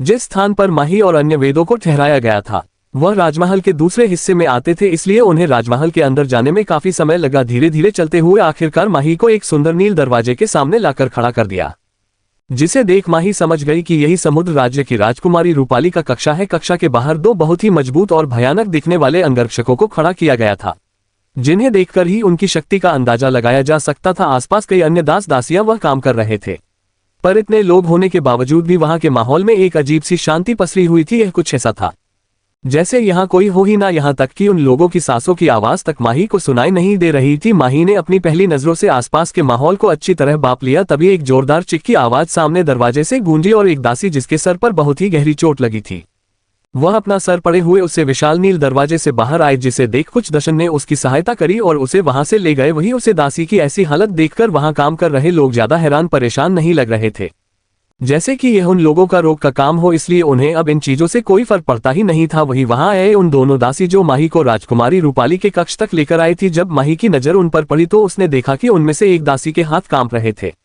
जिसे उसके पास खड़ी दूसरी दासी संभालने की कोशिश कर रही थी। तभी एक पतले से शरीर वाली दासी ने माही को आगे की तरफ इशारा करते हुए कहा, यह हमारी राजकुमारी का कक्षा है और हमें बस उनके कक्ष के दरवाजे तक ही आने की अनुमति है, इसे आगे का सफर आपको स्वयं ही तय करना है। इतना कहा वह दोनों दासियां जल्दी से वहां से चली गई। वह दोनों इतनी तीव्रता से आगे बढ़ रही थी जैसे अगर वह कुछ पल यहां और रुकी तो अपनी जान ही ना गवा बैठे। माही में बातों पर ज्यादा ध्यान नहीं दिया और अपने कदम रूपाली की कक्षा की तरफ बढ़ा दिया, जिसे देख वहां खड़े उन दो विशाल अंगरक्षकों ने धीरे से उसे दरवाजे को खोल, जिसके अंदर माही ने प्रवेश किया। दरवाजा खुलने के कारण सूरज की रोशनी कुछ समय के लिए उसे कक्षा पर पड़ी, जो दिखने में बहुत ही सुंदर और अद्भुत चीजों से भरा हुआ था। यहाँ की हर चीज, यहाँ तक कि कक्षा में लगे हुए पर्दे भी बहुत ही ज्यादा कीमती और सुंदर नजर आ रहे थे, जिन्हें देखकर ही यह अंदाजा लगाया जा सकता था कि राजा चंद्रसेन अपनी पुत्री से कितना प्रेम करते हैं। कुछ ही समय में वह खुला हुआ दरवाजा बंद हो गया और माहौल में एक अजीब सी शांति पसर गई। इस समय पूरे कमरे में घोर अंधेरा छाया हुआ था, यहाँ तक कि रोशनी की एक भी किरण माही को उसे विशाल कक्ष में नजर नहीं आई, जिसे देख माही ने ज्यादा देर न करते हुए अपनी अग्नि शक्ति का इस्तेमाल कर आंख का एक छोटा सा गोल बनाया, जो इस समय हवा में तैरता हुआ माही को आगे का रास्ता दिखाने लगा। यह एक बहुत ही बड़ा और भाव कक्षा था, जिसमें एक छोटे से गलियारे को पार करने के बाद माही को एक और कक्ष नजर आया, जिसके बीचों बीच एक सुंदर सा तालाब बनाया गया था। लेकिन इस समय वह तालाब, जो दिखने में खूबसूरत और चमत्कारी लग रहा था, वह बिल्कुल शांत पड़ा हुआ था। कुछ समय इसी तरह चलने के बाद आखिरकार माही अपनी मंजिल पर पहुंच गई। इस समय माही की नजर अपने सामने की दिशा पर थी, जहां कक्ष के बीचों बीच एक सुंदर गोल बेड दिखाई दे रहा था, जिससे चारों तरफ से लाल पर्दों ने घेरा हुआ था। उन पदों के बीच में माही को एक आकृति नजर आई, जो शायद अपना सर झुकाए वहां बैठे सिसक रही थी, जिसकी आवाज से ही माही अपनी सही दिशा का अंदाजा लगा पाई थी। माही एक तक सामने की दिशा में देखती रही, वही जो आकृति अभी तक सिसक कर रो रही थी। अपने आसपास किसी को महसूस कर उसने थोड़े गुस्से भरी आवाज में कहा, हमने कहा ना, हमें अपने कक्ष में कोई नहीं चाहिए। क्या तुम लोगों को समझ नहीं आता या तुम लोगों को अपनी जान प्यारी नहीं है? पर लगता है जब तक हम किसी की जान नहीं ले लेंगे तब तक किसी को ये समझ नहीं आएगा। शायद तुम लोगों की सजा बहुत कम हो चुकी है, जो तुम हमारे आदेशों को मानने से मना कर रहे हो। इतना कहा उसे आकृति ने अपने पास रखे एक बड़े से बर्तन को सामने की तरफ फेंक दिया, वरना तो उसे बर्तन के गिरने की आवाज आए और ना ही उसे इंसान के चीखने की, जिसे सुन वह आकृति, जिसका सर अभी भी झुका हुआ था, उसने अपनी आंखें उठाकर थोड़ा आश्चर्य में सामने की तरफ देखा। पर सामने खड़े व्यक्ति को देखकर उसकी वह आंखें, जो अभी तक दुख और गुस्से में भरी हुई थी, उनमें डर की छाया आ गई। वह घबराते हुए अपने सामने खड़े व्यक्ति को देखने लगी। तभी एक लड़खड़ाती हुई आवाज उसे कक्ष में गंजी, रुद्रा इतना क्या है? वह सामने बैठी आकृति, जो कोई और नहीं राजकुमारी रूपाली थी, वह बुरी तरह कांपने लगी। इस समय उसकी आंखों में वह पहले वाला गुरूर और चालाकी माही को दूर दूर तक नजर नहीं आ रही थी। उसकी आंखों में जो आज था वह सिर्फ माही का डर और उसके किए हुए कामों का परिणाम। मन ध्यान से रूपाली को देख रही थी। माही ने रूपाली को जो शहर दिया था, उसे रूपाली का सारा शरीर किसी सड़े हुए वस्तु की भांति धीरे धीरे सब रहा था। उसका वह सुंदर चेहरा, जिस पर उसे बहुत गुरूर था, आज वह किसी को दिखाने के काबिल नहीं रहा था। उसके चेहरे और उसके शरीर की त्वचा किसी टूटे हुए पत्ते की भांति बिखरती जा रही थी, जो देखने में बहुत ही भयानक और गंदा नजर आ रहा था। इस समय अगर कोई रूपाली को देख ले तो वह अपने आप को उस जिन करने से न रोक सके। उसका पूरा शरीर इस भांति सड़ा हुआ था कि अब उसे दुर्गंध आनी भी शुरू हो गई थी। उसके वह लंबे घने बाल और सुंदर शरीर अब सब कुछ समाप्त हो चुका था। जैसे देख माही के चेहरे पर एक गहरी मुस्कान छाई हुई थी। वही अपने सामने माही को देखकर रूपाली जो बुरी तरह कांप रही थी, उसने बिना कुछ सोचो समझ जल्दी से अपने बिस्तर पर उठकर सीधा माही की तरफ बाध है, जिसे देखकर ऐसा लग रहा था तो शायद वह माही पर हमला करने के लिए उसकी तरफ आ रही है, परंतु हुआ उसे उल्टा ही। रूपाली जितनी तेजी से भागकर माही के पास आए, इतनी देवता से वह माही के पैरों में, जिसे देख माही ने अपने कदमों को पीछे की तरफ ले लिया और अपनी जिन भरी नजरों से रूपाली को देखने लगी। इस समय रूपाली की आंखें दर्द और आंसुओं से भरी हुई थी। उसने अपनी सरपंच आवाज में दर्द से भी लगाते हुए लगभग अपना सर माही के पैरों पर मरते हुए उसे गुहार करना शुरू किया, मुझे क्षमा कर दो रुद्रा, मुझे क्षमा कर दो। मैंने आज तक जो भी तुम्हारे साथ किया मैं जानती हूँ वह बिल्कुल भी सही नहीं था और उसे चीज के लिए मैं तुमसे तहे दिल से माफी भी मांगती हूँ, पर मेरे साथ इतना बुरा मत करो। मैं जानती हूँ कि इस बीमारी का इलाज सिर्फ तुम ही कर सकते हो। मुझे बस एक बार मेरा पुराना जीवन वापस लौटा दो। इसके बाद जो तुम मुझसे करने के लिए कहोगे मैं सब करूंगी। मैं जिंदगी भर तुम्हारी गुलाम रहने के लिए तैयार हूँ। मैं तुम्हारे सभी दोस्तों से घुटनों के बल बैठकर क्षमा मांगने के लिए भी तैयार हूँ, पर मुझ पर दया करो। मेरा रूप मुझे वापस लौटा दो। तुम नहीं जानते रुद्र, इस दुनिया में स्त्री की सुंदरता तो को ही सर्वप्रिय माना जाता है।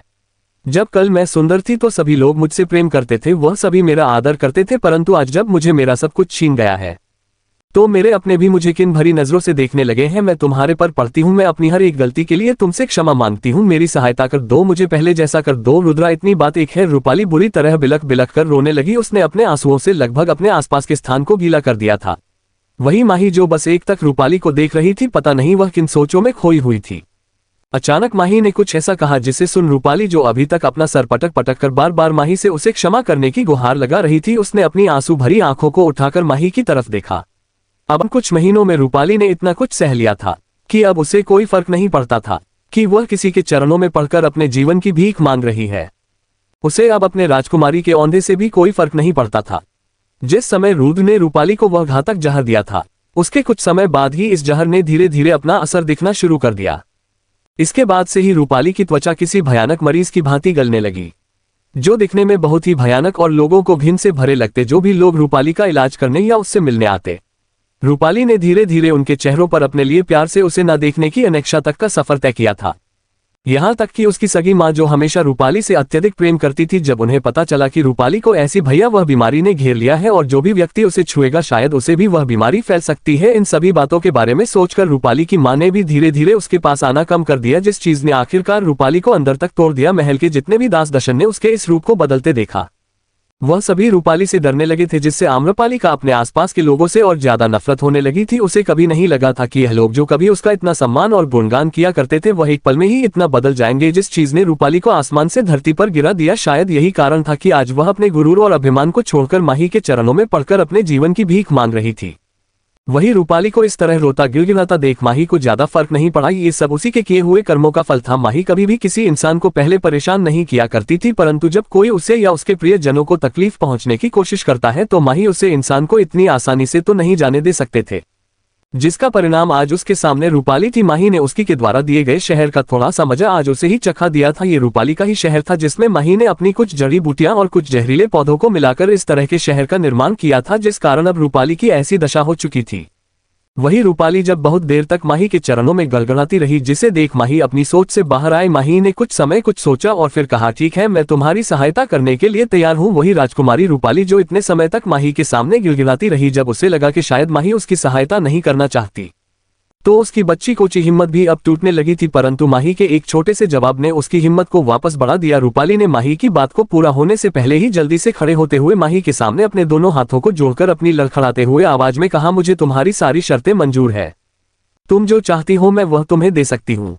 अगर तुम्हें पैसा, धन दौलत या पावर कुछ भी चाहिए तो मैं उसमें तुम्हारी सहायता करने के लिए तैयार हूँ। बस मेरे इस भयानक रूप को बदलकर मुझे वापस मेरा पहला रूप लौटा दो। मैं जिंदगी भर तुम्हारी गुलामी करने तक को तैयार हो। इस समय रूपाली बिना रुके बिना सांस लिए बस एक ही सांस में अपनी बातों को बोले जा रही थी, जैसे उसे डर हो कि अगर उसने अभी अपनी बातों को नहीं कहा तो शायद उसे अपनी जिंदगी में आए इतने बड़े मौके को गंवाना पड़े। इसलिए राजकुमारी रूपाली ने बिना माही की पूरी बातें सुन बस उसकी हाँ में हाँ मिलना ही सही समझा। वही रूपाली के इतना ज्यादा बोलने से और बार बार उसकी वह कर्कश आवाज सुनने से माही का सर दुखने लगा था। इसलिए माही ने अपनी आवाज को थोड़ा सख्त करते हुए राजकुमारी रूपाली से कहा, अगर अब एक भी शब्द तुम्हारे मुंह से निकला तो भूल जाओ, मैं कभी तुम्हारा कोई भी इलाज करूंगी या मैं तुम्हारी इस बीमारी का एंटीडोट तुम्हें दूंगी। जिसे सुन रूपाली एक ही पल में चुप हो गई। उसकी आंखों में डर और घबराहट साफ नजर आ रही थी। राजकुमार रूपाली ने थोड़ा घबराते हुए जल्दी से कहा, नहीं नहीं रुद्र, तुम ऐसा कुछ मत करो, मैं अब कुछ नहीं कहूंगी, बिल्कुल चुप रहूंगी, जब तक तुम नहीं बोलोगे मैं अपने मुंह से एक शब्द भी बाहर नहीं निकलूंगी। आओ तुम यहाँ बैठो और विश्राम करो, मैं अभी तुम्हारे लिए पानी लेकर आता हूँ। इतना का रूपाली अपने गिरते हुए शरीर से आगे चलने की कोशिश करने लगी हुई। माही ने उसकी बातों पर ज्यादा ध्यान नहीं दिया और पास में रखी एक मेज पर जाकर अपने स्टोरेज अंगूठी से कुछ वस्तुओं को निकालकर कुछ चीज तैयार करने लगे। जितनी देर में रूपाली माही के लिए पानी लेकर आए उतने ही देर में माही ने अपने कार्य को समाप्त कर लिया और अपने सारे बचे हुए सामग्री को वापस अपनी स्टोरेज अंगूठी में रख लिया। तभी रूपाली ने पीछे आते हुए माही को पानी का गिलास देने की कोशिश की, पर माही ने कुछ भी लेने से मना कर दिया, जिसे देख रूपाली ने कुछ नहीं कहा। माही ने अपने पास से एक हरी गोली निकाल और उसे रूपाली की तरफ फेंक दिया, जिसे देख रूपाली ने ज्यादा सोचे समझे बिना ही तेरा दोस्त गोली को खा लिया। इसी तरह शांति से कुछ समय निकल गया। रूपाली वापस अपने बिस्तर पर आ चुकी थी और माही रूपाली से कुछ दूर एक खिड़की के पास खड़ी हुई बाहर की तरफ देख रही थी। अचानक उसे कक्षा में रूपाली की खुशी से भरी आवाज से गूंजने लगी, मैं ठीक हो गई, मेरी भयानक बीमारी का असर कम हो गया, आखिरकार मैं ठीक होने लगी हूँ। ये सब बातें कहते हुए रूपाली अपने स्थान से खड़ी हुई और पूरे कक्षा के चक्कर लगाने लगी। वह बार बार चिल्लाकर अपनी खुशी को जाहिर किया जा रही थी, जिसे सुन माही ने एक नजर पलटकर रूपाली की तरफ देखा, जो खुशी से हंसते होते हुए पूरे कक्षा में अपनी खुशी जाहिर कर रही थी। तभी वह एक नजर रूपाली को देखकर वापस अपनी नजरें खिड़की की तरफ करते हुए अपनी कठोर आवाज में रूपाली से कहा, ज्यादा खुश होने की आवश्यकता नहीं है। वही इस आवाज को सुनकर रूपाली की सारी हंसी एक पल में गायब हो गई। वह अपनी खुशी में ये भूल चुकी थी कि माही भी इस समय इस कक्ष में मौजूद है। जैसे सो उसने जल्दी से मुड़कर माही की तरफ देखा और अपने कदम माही की दिशा में बढ़ा दिया। कुछ ही समय में वह माही के पास पहुंच गए। रूपाली ने तुरंत अपने घुटने टेक के और माही की सहायता के लिए उसे धन्यवाद किया, पर माही को इन बातों से कोई फर्क नहीं पड़ रहा था। माही ने सभी चीजों को नजरअंदाज किया और अपनी बात को आगे बढ़ते हुए कहा, ज्यादा खुश होने की जरूरत नहीं है, तुम्हें क्या लगता है तुम्हारी यह बीमारी सदा सदा के लिए चली गई? जिसे सुन रूपाली के चेहरे पर जो खुशी की चमक उभर आई थी वह अचानक ही गेमों के बादलों में बदल गई। उसने हैरानी से अपनी आंखें उठाकर माही की तरफ देखा, जो पीछे मुड़कर मुस्कुराते हुए उसी की तरफ देख रही थी। रूपाली के उड़े हुए रंगों को देखकर भी अपने गुड्डू के बल बैठकर रूपाली की आंखों में आंखें डालकर देखने लगे। माही ने एक गहरी और खतरनाक आवाज में राजकुमारी रूपाली को देखते हुए अपनी बातों को आगे बढ़ाया, तो मैं क्या लगता है मैं तुम्हारे गुनाहों की इतनी छोटी सजा तुम्हें दूंगी? शायद तुम अभी मेरे बारे में नहीं जानती हो, मैं अपने दुश्मनों को जीते जी दर्द के दर्शन करती हो और अभी तो उस चीज की मैंने शुरुआत भी नहीं की, तो तुम मुझे एक कैसे उम्मीद कर सकती हो कि मैं इतनी आसानी से तुम्हें छोड़ सकती हूँ? ये तो तुम्हारी सजा का अभी कुछ ही हिस्सा है, असली सजा तो तुम्हें आगे मिलना शुरू होगी। रूपाली, जिसके चेहरे का रंग पहले ही पीला पड़ चुका था, वह जैसे जैसे माही की बातें सुन रही थी उसकी हिम्मत और टूटती जा रही थी। इस समय उसका शरीर किसी सूखे हुए पत्ते की तरह आपने लगा। रूपाली ने थोड़ी हिम्मत उठाकर अपनी लड़खड़ाती आवाज में माही से प्रश्न किया, अब तुम और क्या करना चाहते हो मेरे साथ? जिसे सुन माही ने वापस अपने स्थान से खड़े होते हुए अपना रुख उससे बड़ी से खिड़की की तरफ कर लिया। इस समय माही कुछ गुनगुनाते हुए आगे की तरफ बढ़ रही थी, जो रूपाली को किसी मौत के संगीत की भांति सुनाई दे रहा था। उसे अब अपने किए हुए कामों पर अफसोस हो रहा था कि आखिर क्यों उसने रुद्र और उसके दोस्तों को इतना परेशान किया, उसे क्या जरूरत थी। अब आगे आज रूपाली उसे दौर पर आकर खड़ी हो गई थी, जहां से वह ना चाहते हुए भी उसे वह सब करना होगा जो उसे माही करने के लिए कहेंगी। अब यह उसकी मजबूरी हो या माही का उसके अंदर उसका खौफ, जो माही ने कुछ समय में ही उसके अंदर पैदा कर दिया था। जो राजकुमारी रूपाली सदा से लोगों पर अत्याचार और अपना हुक्म चलती हुई आई थी, आज वह अपनी एक गलती के कारण माही के चरणों में पड़ी थी, जिसकी जिंदगी और मौत का फैसला दोनों ही अब माही के हाथों में था। और शायद इस बात को रूपाली पहले ही समझ चुकी थी कि अगर अब उसने कोई भी गलती की कोशिश की तो इसका परिणाम शायद वह सह ना सके। अब रूपाली के पास माही की सारी शर्तें और बातें मानने के अलावा और कोई दूसरा रास्ता अपने लिए नजर नहीं आ रहा था। अब उसे अपनी की हुई हर एक कार्य और वह शर्मनाक हरकतें याद आ रही थी जो उसने माही के दोस्तों के साथ उसे जंगल में की थी। अगर आज रूपाली को समय में पीछे जाने का मौका मिलता तो शायद वह अपनी की हुई हर एक गलती को सुधारने की कोशिश जरूर करती, परंतु अब इन सब बातों को सोचने का कोई मतलब नहीं था, क्योंकि रूपाली जानती थी अब जब उसके पास कोई रास्ता नहीं। इसलिए ना चाहते हुए भी रूपाली ने अपना गुरु छोड़कर और माही की शर्तों को सुनाने लगी। वह जैसे जैसे माही की बातों को सुनती जा रही थी, उसका पूरा शरीर एक अनजाने डर और घबराहट से घिरने लगा था। उसका शरीर, जो उस जहर के कारण पहले से ही काफी कमजोर और पीले नजर आने लगा था, उसे देखकर अब ऐसा लग रहा था कि धीरे धीरे माही की सारी बातों को सुनकर तो उसके शरीर में बचा हुआ वह खून और हिम्मत दोनों ही समाप्त होने की कगार पर आ चुके हैं। माही ने अपनी सारी शर्तें और बातें बताने के बाद एक नजर भी मुड़कर रूपाली की तरफ नहीं देखा, जो शायद अपना शुद्ध बुद्ध कोई बस एक टक अपनी आंखें फाड़े माही की पीठ की तरफ देखे जा रही थी। वही अपना कार्य होने के बाद माही ने ज्यादा देर ना करते हुए इस कक्ष से जाने का फैसला किया और कुछ ही समय में चलकर वापस उस बड़े और विशाल दरवाजे के पास आकर खड़ी हो गई। वही अंदर से किसी की आने की आहट सुनकर उन दो खड़े अंगरक्षकों ने भी उसे दरवाजे को खोल दिया। इसके बाद माही ने भी ज्यादा देर न करते हुए अपने कदम वापस अपने कक्ष की तरफ बढ़ा दिए। वही माही को इस तरह सुरक्षित और सही सलामत बाहर निकलता देख वहां कार्य कर रहे सभी लोग बहुत हैरान थे। कुछ के लिए तो ये किसी सदमे से कम नहीं था। पिछले 1 महीने से जो भी व्यक्ति राजकुमारी रूपाली एक कक्ष में जाता वह हमेशा ही घायल अवस्था में बाहर आता, और अगर वह गलती से राजकुमारी रूपाली को देख लेता तो उसके चेहरे की घिन को वह ना चाहते हुए भी छुपा नहीं पाता। शायद यही कारण था कि बहुत से लोगों ने अब राजकुमारी रूपाली के कक्ष में जाना बंद कर दिया था। उनमें से एक कारण तो राजकुमारी रूपाली का अजीब तरह का व्यवहार था, और दूसरा उनका वह रूप जो लोगों को ना चाहते हुए भी उनसे घिन करने का एक पात्र बना देता। सभी अपनी आंखें और मुंह खोल उसे कक्ष से दूर जाती हुई उस आकृति को देख रहे थे, जिसने बहुत ही सुंदर काले रंग के वस्त्र धारण किए हुए थे, जिसे देखकर पता चल रहा था कि वह एक काफी खूबसूरत मगर घमंडी स्त्री है। उनके चलने का स्वभाव और उनके आसपास से निकलता ऑरा उन्हें काफी शक्तिशाली और गुरु से भरा व्यक्ति बनाने में सहायक था। परंतु किसी ने भी अभी तक उस नायाब स्त्री का चेहरा नहीं देखा था, जो आज शायद पहली बार सही सलामत राजकुमारी रूपाली के कक्ष से बाहर आई थी, जो वहां खड़े लोगों के लिए किसी चमत्कार से कम नहीं था। वहीं दूसरी तरफ माही अभी कुछ दूर ही चली थी कि उसकी नजर उससे थोड़ी दूरी पर खड़ी उन 2 दासियों पर गई, जो सुबह उसे राजकुमारी रूपाली के कक्ष तक लेकर गई थी और माही को बिना कुछ ज्यादा जानकारी दिए वहां से निकल गई थी। माही ने एक नजर उनकी तरफ देखा और फिर अपने कदम आगे की तरफ बढ़ा दिए। वही वह दोनों दासियां जो शायद यह उम्मीद करके बैठ चुकी थी कि इस वेद का भी वही हाल होने वाला है जो बाकी आए हुए वेदों का हुआ था, इसलिए उन्हें इस चीज की ज्यादा फिक्र नहीं थी कि वह अपने राजा को इस बारे में क्या बताएंगी। पर उसे अनोखी वेद को सही सलामत अपने पैरों पर वापस आता देख वह दोनों ही काफी हैरान थी। उन्हें उम्मीद नहीं थी कि यह स्त्री जो हमेशा नकाब से अपना चेहरा छुपा कर रहती है, वह सही सलामत राजकुमारी रूपाली के कक्ष से वापस लौट आएगी, जिसे देख इस समय उन दोनों के चेहरों पर थोड़ी परेशानी और घबराहट की लकीरें आ गई। वह उस समय माही को इसलिए अकेला छोड़कर आ गई थी क्योंकि उन्हें लगा था कि माही का हाल भी बाकी वेदों की तरह होने वाला है, और शायद यह वेद भी राजकुमारी रूपाली की भयानक बीमारी का कोई इलाज नहीं निकल पाएगी। परंतु जिस आत्मविश्वास के साथ यह वेद चलकर उसे कक्ष से बाहर आए और अब बिना उन दोनों पर ध्यान दिए अपनी दिशा की तरफ बढ़ गई, इससे उन दोनों को थोड़ा थोड़ा अंदाज होने लगा था कि शायद हो सकता है कि इन वेद को उनकी राजकुमारी की घातक बीमारी का इलाज मिल गया हो, और अगर उनकी सोची हुई बात सत्य हुई तो उन्हें जल्द से जल्द ये खबर अपने राजा तक पहुंचानी होगी, जिससे खुश होकर शायद राजा चंद्रसेन लोगों को भी किसी मूल्यवान उपहार से सम्मानित करें। मूल्यवान उपहार के बारे में सोचकर और राजा द्वारा दिए गए सम्मान के बारे में सोचकर वह दोनों ही अपने ख्यालों से बाहर आए। अब उन्हें समझ नहीं आ रहा था कि वह कैसे माही से जाकर बातें करे, क्योंकि अगर गलती से भी माही ने राजा चंद्रसेन को उनके द्वारा किए गई हरकतों के बारे में बता दिया तो उन लोगों को उपहार तो नहीं परंतु राजदंड जरूर भोगना पड़ सकता था, जिसे सोचकर उन दोनों ने एक दूसरे की तरफ देखा और जल्दी से भागते हुए माही के पीछे जाने लगी। एक बार को उन्हें उपहार ना मिले तो भी सही है, परंतु वह राजदंड को नहीं भोगना चाहती थी। उन्हें अब अपनी जान के लिए खतरा बढ़ता महसूस हो रहा था, जिसे सोचकर वह दोनों दासियां जल्दी से भागते हुए माही के पीछे जाने लगी, जो अपनी रफ्तार से आगे की तरफ बढ़ती जा रही थी। तभी एक दासी ने लगभग अपनी सांसों को खोते हुए भागना शुरू किया और आखिरकार बहुत देर के प्रयास के बाद उन दोनों ने माही को रोक ही लिया। वही माही जो जल्द से जल्द अपने कक्ष में पहुंचकर अपने बचे हुए कुछ कार्य करना चाहती थी। अब जब उसका एक कार्य समाप्त हो चुका था तो माही को अपने आगे आने वाले मकसद के लिए और भी तैयारी करनी थी, जिसके लिए वह जल्द से जल्द अपने कक्ष में वापस लौटकर अपनी बची हुई तैयारी को पूरा करना चाहती थी।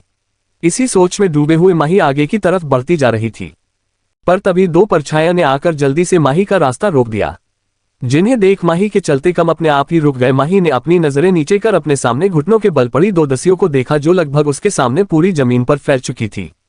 वो दोनों दासियां बुरी तरह हाफ रही थी। उनका चेहरा जो शायद भागने और डर के कारण लाल पड़ चुका था, उसे पर कुछ पसीने की बूंद टपक रही थी। वही अपने सामने पड़ी उन दोनों दासियों को देखकर माही की आंखें सिकुड़ गई। माही ने अपनी आवाज को सख्त करते हुए उन दोनों दासियों से सवाल किया, क्या कारण है कि तुम लोगों ने इस तरह मेरा रास्ता रोका? क्या तुम्हारे अंदर तुम्हारे राजा का डर खत्म हो गया है, या समुद्र राज्य के लोगों को यह नहीं सिखाया गया कि अपने अतिथियों का कैसे सत्कार किया जाता है? वही वो दोनों दासियां जो पहले ही बहुत ज्यादा डरी हुई थी माही की ऐसी बातें सुनकर अब वह बुरी तरह कांपने लगी। उन्होंने रोटी भी लगाते हुए माही से क्षमा मांगी और उन्होंने कुछ समय पहले उनकी की गई गलतियों के लिए माफ करने की गुहार लगाई। उनमें से एक दासी जिसका नाम मिश्री था, उसने माही के पैरों को पकड़ते हुए उसे गुहार लगाते हुए कहा, वेद जी हमें क्षमा कर दीजिए, जो हम इस तरह आपको अकेला छोड़कर नहीं जाना चाहिए था। वहीं दूसरी तरफ राजा चंद्रसेन और राजकुमार सूर्य इस समय राजकुमार यश के कक्ष में मौजूद थे। वही वेद विशाला राजकुमार युग का इलाज करने का प्रयास में लगी हुई थी। वह पिछले 2 दिनों से लगातार राजकुमार युग के इलाज में अपनी कड़ी मेहनत कर रही थी, पर अभी तक किसी को भी कोई अच्छा परिणाम देखने को नहीं मिला था, जिससे अब राजा चंद्रसेन की बंधी हुई हिम्मत भी धीरे धीरे टूटने लगी थी। राजा चंद्रसेन और राजकुमार सूर्य इस समय राजकुमार यश के कक्ष में मौजूद थे। वही वेद विशाला राजकुमार युग का इलाज करने का प्रयास में लगी हुई थी। वह पिछले 2 दिनों से लगातार राजकुमार युग के इलाज में अपनी कड़ी मेहनत कर रही थी, पर अभी तक किसी को भी कोई अच्छा परिणाम देखने को नहीं मिला था, जिससे अब राजा चंद्रसेन की बंधी हुई हिम्मत भी धीरे धीरे टूटने लगी थी। वही उनके पास बैठे राजकुमार विक्रम भी अपने छोटे भाई के लिए काफी परेशान नजर आ रहे थे। वह कभी अपने पिता को देखते तो कभी बिस्तर पर पड़े अपने छोटे भाई को। पूरे राज्य में सभी को यह अच्छी प्रकार पता था कि राजकुमार विक्रम अपने भाई बहनों से कितना अधिक प्रेम करते थे। वह उनके लिए एक पिता के समान थे, जो हमेशा अपने बच्चों की रक्षा करने के लिए तैयार रहते हैं। इसलिए आज उनकी आंखों में भी अपने भाई को इस तरह अजीब सा दर्द था, जिसे वह छुपाने की कोशिश कर रहे थे। जितना दर्द इस समय उनकी आंखों में अपने भाई को इस अवस्था में देखकर था, उससे कई अधिक नफरत उनकी आंखों में रुद्र के लिए थी। राजा चंद्रसेन के साथ साथ राजकुमार विक्रम ने भी अपनी एक गुप्त सी को माही के पीछे लगा दिया था, ताकि वह जल्द से जल्द रुद्र को पढ़कर उनके हवाले कर सके। शायद ये बात समुद्र राज्य में बहुत कम ही लोगों को पता थी कि राजकुमार विक्रम जो बाहर से बहुत ही सौम्य नजर आते हैं, वह असल में अंदर से एक खूंखार जानवर की तरह है। उनके उसे खूंखार रूप को जिन भी इंसानों ने देखा है, वह कभी जीवित नहीं रहे। कुछ देर की जांच पड़ताल के बाद वेद विशाला ने अपने चेहरे पर बंधे हुए कपड़े को उतारा और अपने शरीर को अच्छे प्रकार साफ कर वह अपने कक्ष से बाहर आए। वहीं बाहर उनके इंतजार में खड़े जो लोग एक अच्छी खबर के आशा में बैठे हुए थे। कक्ष का दरवाजा खुला और वेद विशाला अपने चेहरे पर निराशा के भाव लिए कक्ष से बाहर आए। उनके चेहरे पर आए हुए भावों को देखकर ही शायद राजा चंद्रसेन समझ गए कि वह उन्हें क्या जवाब देने वाली है, क्योंकि इस निराशा से भरे चेहरे को वह पिछले 1 महीने से देखते आ रहे थे, जिससे अब उनकी हिम्मत भी जवाब देने लगी थी। उनकी आंखों में इस समय एक पिता का दर्द और एक मजबूर राजा के कुछ न कर पाने का दुख साफ नजर आ रहा था। एक राजा होने के नाते उन्होंने अपने सभी शक्तियों का इस्तेमाल कर इस दुनिया के अच्छे से अच्छे वेदों का प्रबंध अपने पुत्र और पुत्री के इलाज के लिए कर दिया था, परंतु इतने प्रयासों के बाद भी उनके हाथ कोई अच्छा परिणाम नहीं आ रहा था। अभी वेद विशाला अपनी बात को कह पाती उससे पहले ही राजा चंद्रसेन ने अपने स्थान से खड़े होते हुए अपने कदमों को बाहर की तरफ बढ़ते हुए कहा, आपको कुछ कहने की आवश्यकता नहीं है, हम पहले ही जान गए हैं कि जवाब क्या होने वाला है, और यह जवाब सुनकर अब हम थक चुके हैं। इसलिए अब आपके मुंह से एक बार और वही जवाब सुनकर हम अपनी बची कुची हिम्मत को और नहीं तोड़ना चाहते। ये सब कहते हुए राजा चंद्रसेन ने अपने कदम उससे बड़े से विश्राम घर से बाहर बढ़ने लगे, पर अचानक उसे कक्षा का दरवाजा खुला और 2 दासियां ने आकर राजा चंद्रसेन को प्रणाम किया। वहीं अपने सामने खड़ी उन 2 दासियों को देखकर राजा चंद्रसेन की आंखों में कोई बदलाव नहीं आया, उल्टा उनकी आंखें और भी ज्यादा अंधेरे और दुख से ढक गई, क्योंकि यह वही 2 दासियां थी जिन्हें उन्होंने राजकुमारी रूपाली का स्वास्थ्य बताने के लिए रखा हुआ था। उन्हें देखकर अब उन्हें ऐसा लग रहा था कि शायद यहां से भी वही खबर आने वाली है जो इस समय वेद विशाला उन्हें सुनने वाली थी। इसलिए उन्होंने उनसे कुछ ना सुनने का ही फैसला किया और उन्हें वहां से जाने का आदेश दे दिया। परंतु उन 2 दासियों ने जल्दी से अपने घुटनों के बल बैठकर राजा चंद्रसेन से कहा, महाराज, हम आपके लिए एक बहुत ही महत्वपूर्ण खबर लाए हैं, जिसे सुनकर शायद आप बहुत प्रसन्न हो जाए। वही राजा चंद्रसेन अपने दुख में इतने खो चुके थे कि उन्हें तो अब किसी की आवाज सुनाई ही नहीं दे रही थी। वह इस समय बिल्कुल भी अपने होश हो आवाज में नहीं थे, इसलिए शायद उन्होंने उन 2 दासियों की बातों पर ध्यान ही नहीं दिया। वही खुशखबरी जैसे शब्दों को सुनकर पीछे बैठे राजकुमार विक्रम और राजकुमार सूर्या दोनों ही अपने स्थान से खड़े हो गए, परंतु राजा चंद्रसेन बिना कुछ सुने ही आगे की तरफ बढ़ने लगे। पर तभी राजकुमार विक्रम ने राजा चंद्रसेन को रोकते हुए उन दोनों दासियों को आगे बोलने का आदेश दिया, जिसे सुन उन दोनों दासियों ने खुशी खुशी उन्हें आज के हुए सारी बातें और माही के द्वारा किया गया इलाज उन सभी को बताया। महाराज, हम जो भी कह रहे हैं वह सब सत्य है। अनोखी वेद ने हमें बताया कि राजकुमारी रूपाली अब सभी खतरों से बाहर है। उन्होंने कुछ ही समय में उनकी उस भयानक बीमारी को ठीक कर दिया है। वहीं उन दोनों दासियों की बातें सुनकर उसे पूरे जगह पर कुछ समय के लिए शांति पसर गई। किसी को भी अपने कानों पर यकीन नहीं हो रहा था कि जो उन्होंने अभी सुना क्या वह सच में सत्य है या उनका कोई सपना। तभी राजा चंद्रसेन अपने होश में आए और उन्होंने जल्दी से उन दोनों दासियों की तरफ देखते हुए उनसे प्रश्न किया, क्या तुम दोनों ने जो कुछ भी अभी कहा है वह सब सत्य है, या तुम जो बोल रही हो वह कोई झूठ तो नहीं? अगर तुम लोगों ने हमारे साथ कोई भी छल कपट करने की कोशिश की तो मैं इसी वक्त तुम दोनों को यहाँ मृत्यु दंड दे दूंगा। वही राजा चंद्रसेन की ऐसी बातें सुनकर उन दोनों दशन ने लगभग अपनी खुशी के आंसू पोंछते हुए अपना सर झुकाकर महाराज से क्षमा मांगते हुए कहा, महाराज, हम जो भी कह रहे हैं वह सारी बातें बिल्कुल सत्य है। हमने स्वयं अपनी आंखों से जाकर राजकुमारी रूपाली को देखा है, जो इस समय अपने कक्ष में आराम कर रही है। उनकी वह भयानक बीमारी उन अनोखी वेद के कारण कुछ ही पलों में कहीं गायब सी हो गई है।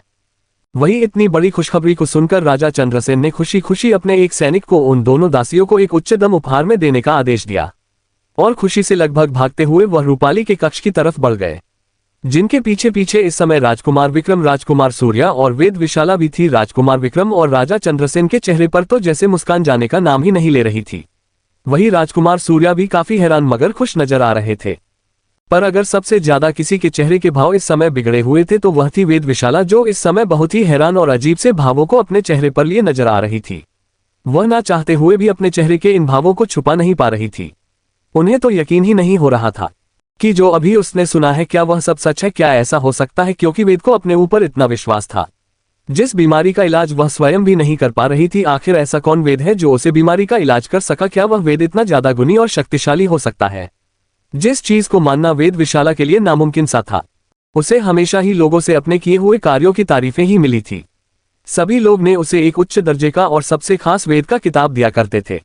शायद इस पूरी दुनिया में कोई इतनी छोटी उम्र का वेद नहीं था जिस उम्र में वेद विशाला ने अपनी काबिलियत को साबित किया था। इसलिए उसके लिए इस बात को मनाना कि कोई उससे भी अधिक बुद्धिमान और शक्तिशाली वेद हो सकता है, यह विशाला के लिए नामुमकिन के बराबर था। उसे लग रहा था कि शायद ये कोई ढोंगी हो सकता है जो कुछ समय अपना जादू दिखाकर राजा से प्रशंसा पाना चाहता है। इसलिए वह अपने कदमों को जल्दी जल्दी आगे बढ़कर वहां जाकर पूरी घटना को अपनी आंखों से देखना चाहती थी, ताकि वह राजा के सामने उसे बहरूपिया की सच्चाई ला सके। आज रुपये कुछ ही समय में राजा चंद्रसेन, राजकुमार सूर्या और राजकुमार विक्रम राजकुमारी रूपाली के कक्ष के सामने खड़े हुए।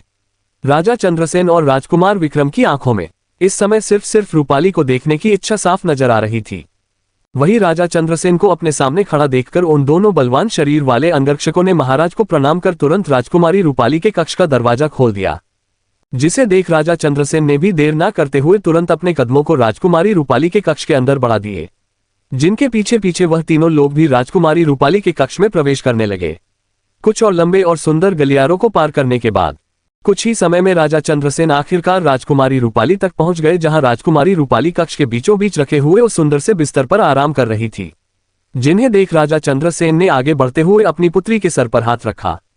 आज कितने समय बाद राजा चंद्रसेन अपनी पुत्री के उसे रूप को देख रहे थे, जिन्हें देखने के लिए उनकी आंखें तरस गई थी। उन्होंने बहुत समय बाद अपनी पुत्री को इस तरह सुकून से आराम करते हुए देखा था, जब रूपाली की यह बीमारी धीरे धीरे घटक होने लगी थी। तो उसे समय रूपाली को देखकर कई बार राजा चंद्रसेन खुद भी डर जाया करते थे। उन्हें डर लगने लगा था कि कहानी यह घातक बीमारी उनकी पुत्री की जान ना ले ले। उन्होंने अपनी आंखों से अपनी पुत्री को देखा था, जिसमें चाहते हुए भी वह अपनी पुत्री की कोई सहायता नहीं कर सकते थे।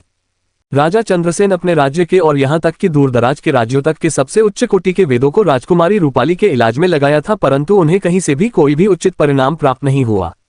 वह जिन भी वेदों को राजकुमारी रूपाली को दिखाते हैं, उन सभी का यही जवाब होता कि उनके पास बस कुछ ही समय शेष है। जो बातें राजा चंद्रसेन के दिल को चीर कर रख देती, यही सब सोचते हुए राजा चंद्रसेन अपनी पुत्री की तरफ बढ़ गई, जिससे राजकुमारी रूपाली की नींद खुल गई। वही रूपाली ने जब अपनी आंखें खोली तो अपने सामने खड़े इंसानों को देखकर उसकी आंखों में आंसू छलक आए। रूपाली ने जल्दी से अपने बिस्तर से खड़े होते हुए जल्दी से अपने पिता को गले लगा लिया। वही राजा चंद्रसेन, जो अपनी पुत्री को इस तरह सही सलामत देखकर खुशी के उनकी आंखें नम हो गई। जिन्हें इस तरह भावुक होता देख राजकुमार विक्रम आगे बढ़कर उन्हें संभाला। यहाँ एक बहुत ही सुंदर और पारिवारिक माहौल बन चुका था, जहां वह सभी लोग राजकुमारी रूपाली के सही होने की खुशी में झूम उठे थे। वहीं कुछ दूरी पर खड़ी वेद विशाला बहुत ध्यान से राजकुमारी रूपाली को देख रही थी। वह किसी भी तरह उन चीजों पर भरोसा नहीं करना चाहती थी जो इस वक्त उसके सामने थी, जैसा कि उसे दासी ने विवरण किया था। यहाँ बिल्कुल ही ऐसा ही था। राजकुमारी रूपाली पूर्ण तरीके से स्वस्थ नजर आ रही थी। हाँ, उनका शरीर थोड़ा पीला और पतला नजर आ रहा था, परंतु उनके शरीर पर बने वह गहरे घाव और उनकी वह त्वचा जो धीरे धीरे उनके शरीर से अलग हो रही थी, वह कुछ ही पलों में वापस अपने स्थान धारण कर चुकी थी। इस समय राजकुमारी रूपाली को देखकर ऐसा लग रहा था जैसे उन्हें कभी कोई बीमारी हुई ही ना हो, जो सभी के लिए किसी चमत्कार और हैरानी भरे अनुभव से कम नहीं था। उन्होंने कभी किसी ऐसे वेद या उनके द्वारा बनाई गई दवाई के बारे में ना तो कभी सुना था, ना ही देखा था, जो कुछ ही पल में किसी व्यक्ति को पूर्ण तरह से स्वस्थ बना दे। और एक ऐसी घातक बीमारी जिसका इलाज तक लोगों को नामुमकिन सा लगता हो, उसे कुछ ही क्षणों में ठीक करना, ये किसी आम वेद के हाथों में तो नहीं था। क्या वह वेद इतना ज्यादा बुद्धिमान और शक्तिशाली था? कि जिसने राजकुमारी से मिलने के कुछ ही क्षणों में उन्हें पूर्ण तरीके से ठीक कर दिया। ऐसे ही हजारों सवाल इस समय वेद विशाला और वहां खड़े राजकुमार सूर्य के दिमाग में भी चल रहे थे। उनके राज्य में बहुत से प्रसिद्ध और गुणी वेद पाए जाते हैं जिनकी प्रशंसा दूर दूर के राज्यों में भी की जाती है। सूर्यगढ़ राज्य अपने वेदों और औषधीय पर अत्यधिक ध्यान देता है, क्योंकि यही एक ऐसी कुछ चीज है जिनसे वह लोग अपनी प्रसिद्धि अपने आसपास के राज्यों में बना सकते हैं। सूर्यगढ़ में सबसे अधिक बुद्धिमान और गुणी वेद पाए जाते हैं, जिनमें से एक को वह अपने साथ यहाँ समुद्र राज्य में उनके राजकुमार और राजकुमारी के इलाज के लिए लाए थे, ताकि समुद्र राज्य और सूर्यगढ़ राज्य के रिश्ते और अधिक मजबूत हो सके।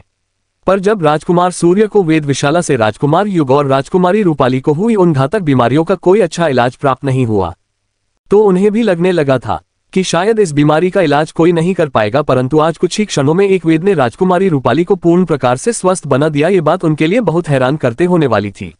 इस समय उनकी आंखों में उसे वेद को देखने की उत्सुकता और उसके बारे में जानने न की इच्छा साफ नजर आ रही थी। वही राजा चंद्रसेन और राजकुमार विक्रम ने राजकुमारी रूपाली से अच्छी प्रकार से बातें कर उनसे हर एक चीज के बारे में अच्छे से जान लिया था, जिसमें राजकुमारी रूपाली ने उसे नई आई हुई वेद की बहुत प्रशंसा की, जिसे सुन राजा चंद्रसेन ने अपने एक सिपाही को बुलाकर उन्हें उसे वेद को लाने के लिए कहा, जो सुबह राजकुमारी रूपाली का इलाज करने के लिए उनके कक्ष में आई थी। जिसे सुन उसे दास ने अपना सर झुकाते हुए राजा का आदेश लेकर वह भी के कक्षा की तरफ बढ़ गया।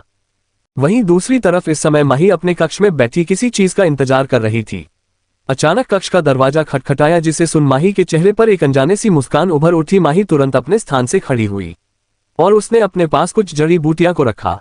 इसके बाद उसने अपना वह काला सुंदर मुखौटे को फिर से अपने चेहरे पर ढक लिया और अपने कदम कक्ष से बाहर की तरफ बढ़ गई।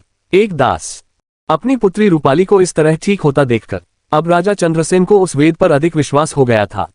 राजा चंद्रसेन जो अपनी सारी उम्मीद हार चुके थे, अब हमें एक उम्मीद नजर आ रही थी। अगर वह वेद रूपाली की इस घातक बीमारी को सही कर सकती थी, तो हो सकता है कि वह उसके पुत्र युग की भी सहायता कर सकती है। और अगर ऐसा हुआ तो वह जरूर उसे वेद को अपने राज्य में एक उच्च स्तरीय सम्मान देकर उसे यही अपने राज्य में रखकर और एक राज्य सम्मान देने का फैसला कर चुके थे। वैसे भी इस दुनिया में ऐसे बहुत ही कम और काबिल वेद हुए थे जो किसी इतनी घातक बीमारी को कुछ ही पलों में ठीक कर सकते थे। और जो चमत्कार आज उन्होंने अपनी आंखों से देखा था, उससे उन्हें इतनी तो उम्मीद हो गई थी कि यह जो कोई भी है बहुत ही उच्च कोटि और उच्च ज्ञान वाले वेद हैं। इसलिए राजा चंद्रसेन अपने हाथों से इतनी सुनहरे मौके को गंवाना नहीं चाहते थे, जिस वजह से उन्होंने ज्यादा देर न करते हुए अपने एक सिपाही को उसे अनोखे वेद को उनके पास लाने का आदेश दिया था। वही वेद विशाला जो इस पूरे समय में बस एक कोने में खड़ी अपने सामने हो रही पूरी घटनाओं को अपने सामने देख रही थी। उन्होंने अपने मुंह से एक शब्द भी नहीं निकला और ना ही आगे जाकर रूपाली की जांच करने की कोशिश की और ना ही कुछ कहने की। वह बस एक टक शांति से एक कोने में खड़ी ध्यान से उन सब बातों को समझने की कोशिश करने लगी। उसे अभी भी यकीन नहीं था कि रूपाली पूरी तरह से ठीक हो चुकी है। हो सकता है या कोई बहरूपिया हो जो सिर्फ उनकी आंखों के साथ छलकर करके उस बीमारी को छुपाने की कोशिश कर रहा हूं, परंतु असलियत में वह बीमारी कहीं गई ना हो। शायद इसी वजह के कारण वेद विशाला अभी तक रूपाली के पास भी नहीं गई थी। इस वक्त सिर्फ वेद विशाला को इंतजार था, तो उसे वेद का जिसने राजकुमारी रूपाली का इलाज किया है, ताकि वह अपने अनुभव से जानकर उसे व्यक्ति की सारी सच्चाई राजा के सामने खोल सके।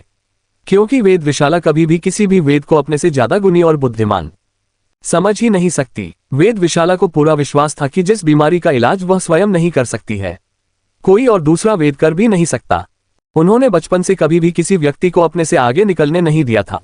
वह हमेशा ही दूसरे वेदों को अपने से नीचे और काम गुनी समझती थी। इसलिए आज किसी का उससे आगे निकल जाना और जिस बीमारी का इलाज वह स्वयं नहीं कर पा रही थी, वह इलाज किसी और के द्वारा किया जाना, यह वेद विशाला को बर्दाश्त नहीं हो रहा था। बेशक वह अपने चेहरे को बाहर से बहुत ज्यादा शत और खुश दिखाने की कोशिश कर रही थी, पर अंदर ही अंदर वह गुस्से और जलन से भरती जा रही थी। जिस चीज का अंदाजा उनके हाथों की बनी मुट्ठी से लगाया जा सकता था, अपने गुस्से को दबाने के लिए वेद विशाला बम मदद दी ने अपनी मुट्ठी को इतना कसकर जकड़ रखा था कि उनका हाथ भी अब लाल पड़ने लगा थे।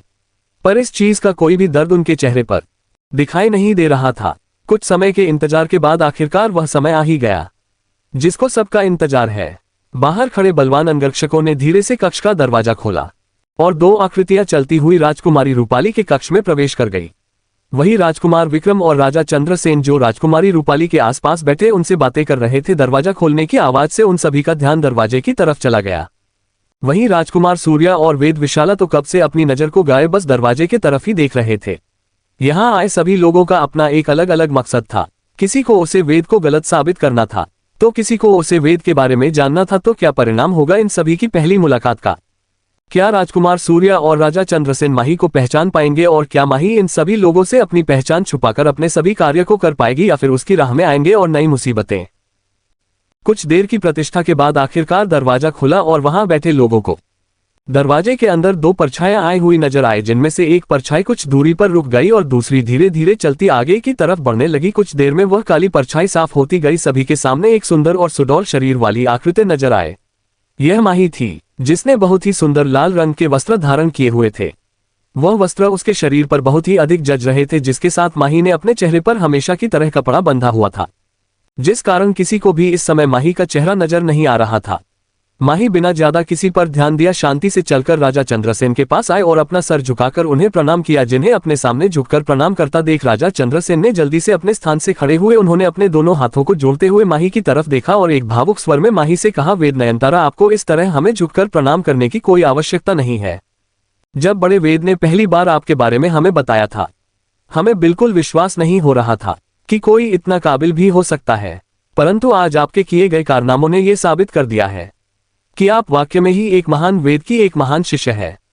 हमें आज इस बात पर बहुत गर्व हो रहा है कि हमने आप जैसे एक होनहार और काबिल वेद की तलाश की है। हम तो अपनी पुत्री के ठीक होने की आशा को ही खो चुके थे, परंतु आपने हमारी उससे खोई हुई आशा को एक बार फिर जागृत कर दिया, जिसके लिए हम आपका जितना धन्यवाद करें उतना कम है। इसी तरह की बहुत सी बातें राजा चंद्रसेन माही से कहे जा रहे थे। उनकी बातों से माही की तारीफ और थोड़ी सी चापलूसी साफ नजर आ रही थी। शायद ये पहली बार था जब राजा चंद्रसेन किसी की इतनी अधिक प्रशंसा कर रहे थे। वही अपने नियत से मजबूर राजकुमार विक्रम की नजरें हमेशा की तरह माही को ऊपर से नीचे तक घूर रही थी। वह कभी माही की पतली कमर को देखते तो कभी उसके सुंदर सुडौल बदन को। वही इन नजारों को माही भी अपने ऊपर अच्छे से महसूस कर सकती थी। अगर इस समय उसे कोई मौका मिलता तो वह सबसे पहले राजकुमार विक्रम का खात्मा कर देती। यह आदमी जल्द ही अपनी मौत चाहता था, इसलिए यह बार बार माही को भड़काने की कोशिश में लगा हुआ था।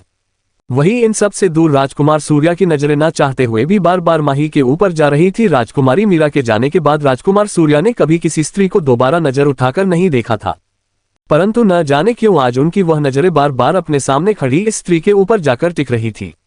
जब पहली बार माही राजकुमारी रूपाली के कक्ष में आई थी, तभी से ही राजकुमार सूर्य को एक अजीब सा एहसास हो रहा था। ऐसा एहसास उन्हें पहली बार राजकुमारी मीरा से मिलकर हुआ था, परंतु ये कैसे हो सकता था। उन्होंने राजकुमारी मीरा को अच्छे प्रकार से देखा था और उनके सामने खड़ी इस स्त्री की शारीरिक बनावट और उसका स्वभाव बिल्कुल भी राजकुमारी मीरा से नहीं मिल रहा था। इसी बारे में सोचते हुए बार बार राजकुमार सूर्या अपने आप को इस बात का यकीन दिलाने की कोशिश कर रहे थे कि ये स्त्री राजकुमारी मीरा नहीं है। शायद वह इन कुछ दिनों में बहुत अधिक राजकुमारी मीरा के बारे में सोचने लगे थे। शायद यही कारण था कि उन्हें इस स्त्री में उनके कुछ झलक नजर आ रही थी। वही दूर खड़ी वेद विशाला की नजरें भी इस समय बराबर नयनतारा पर बनी हुई थी।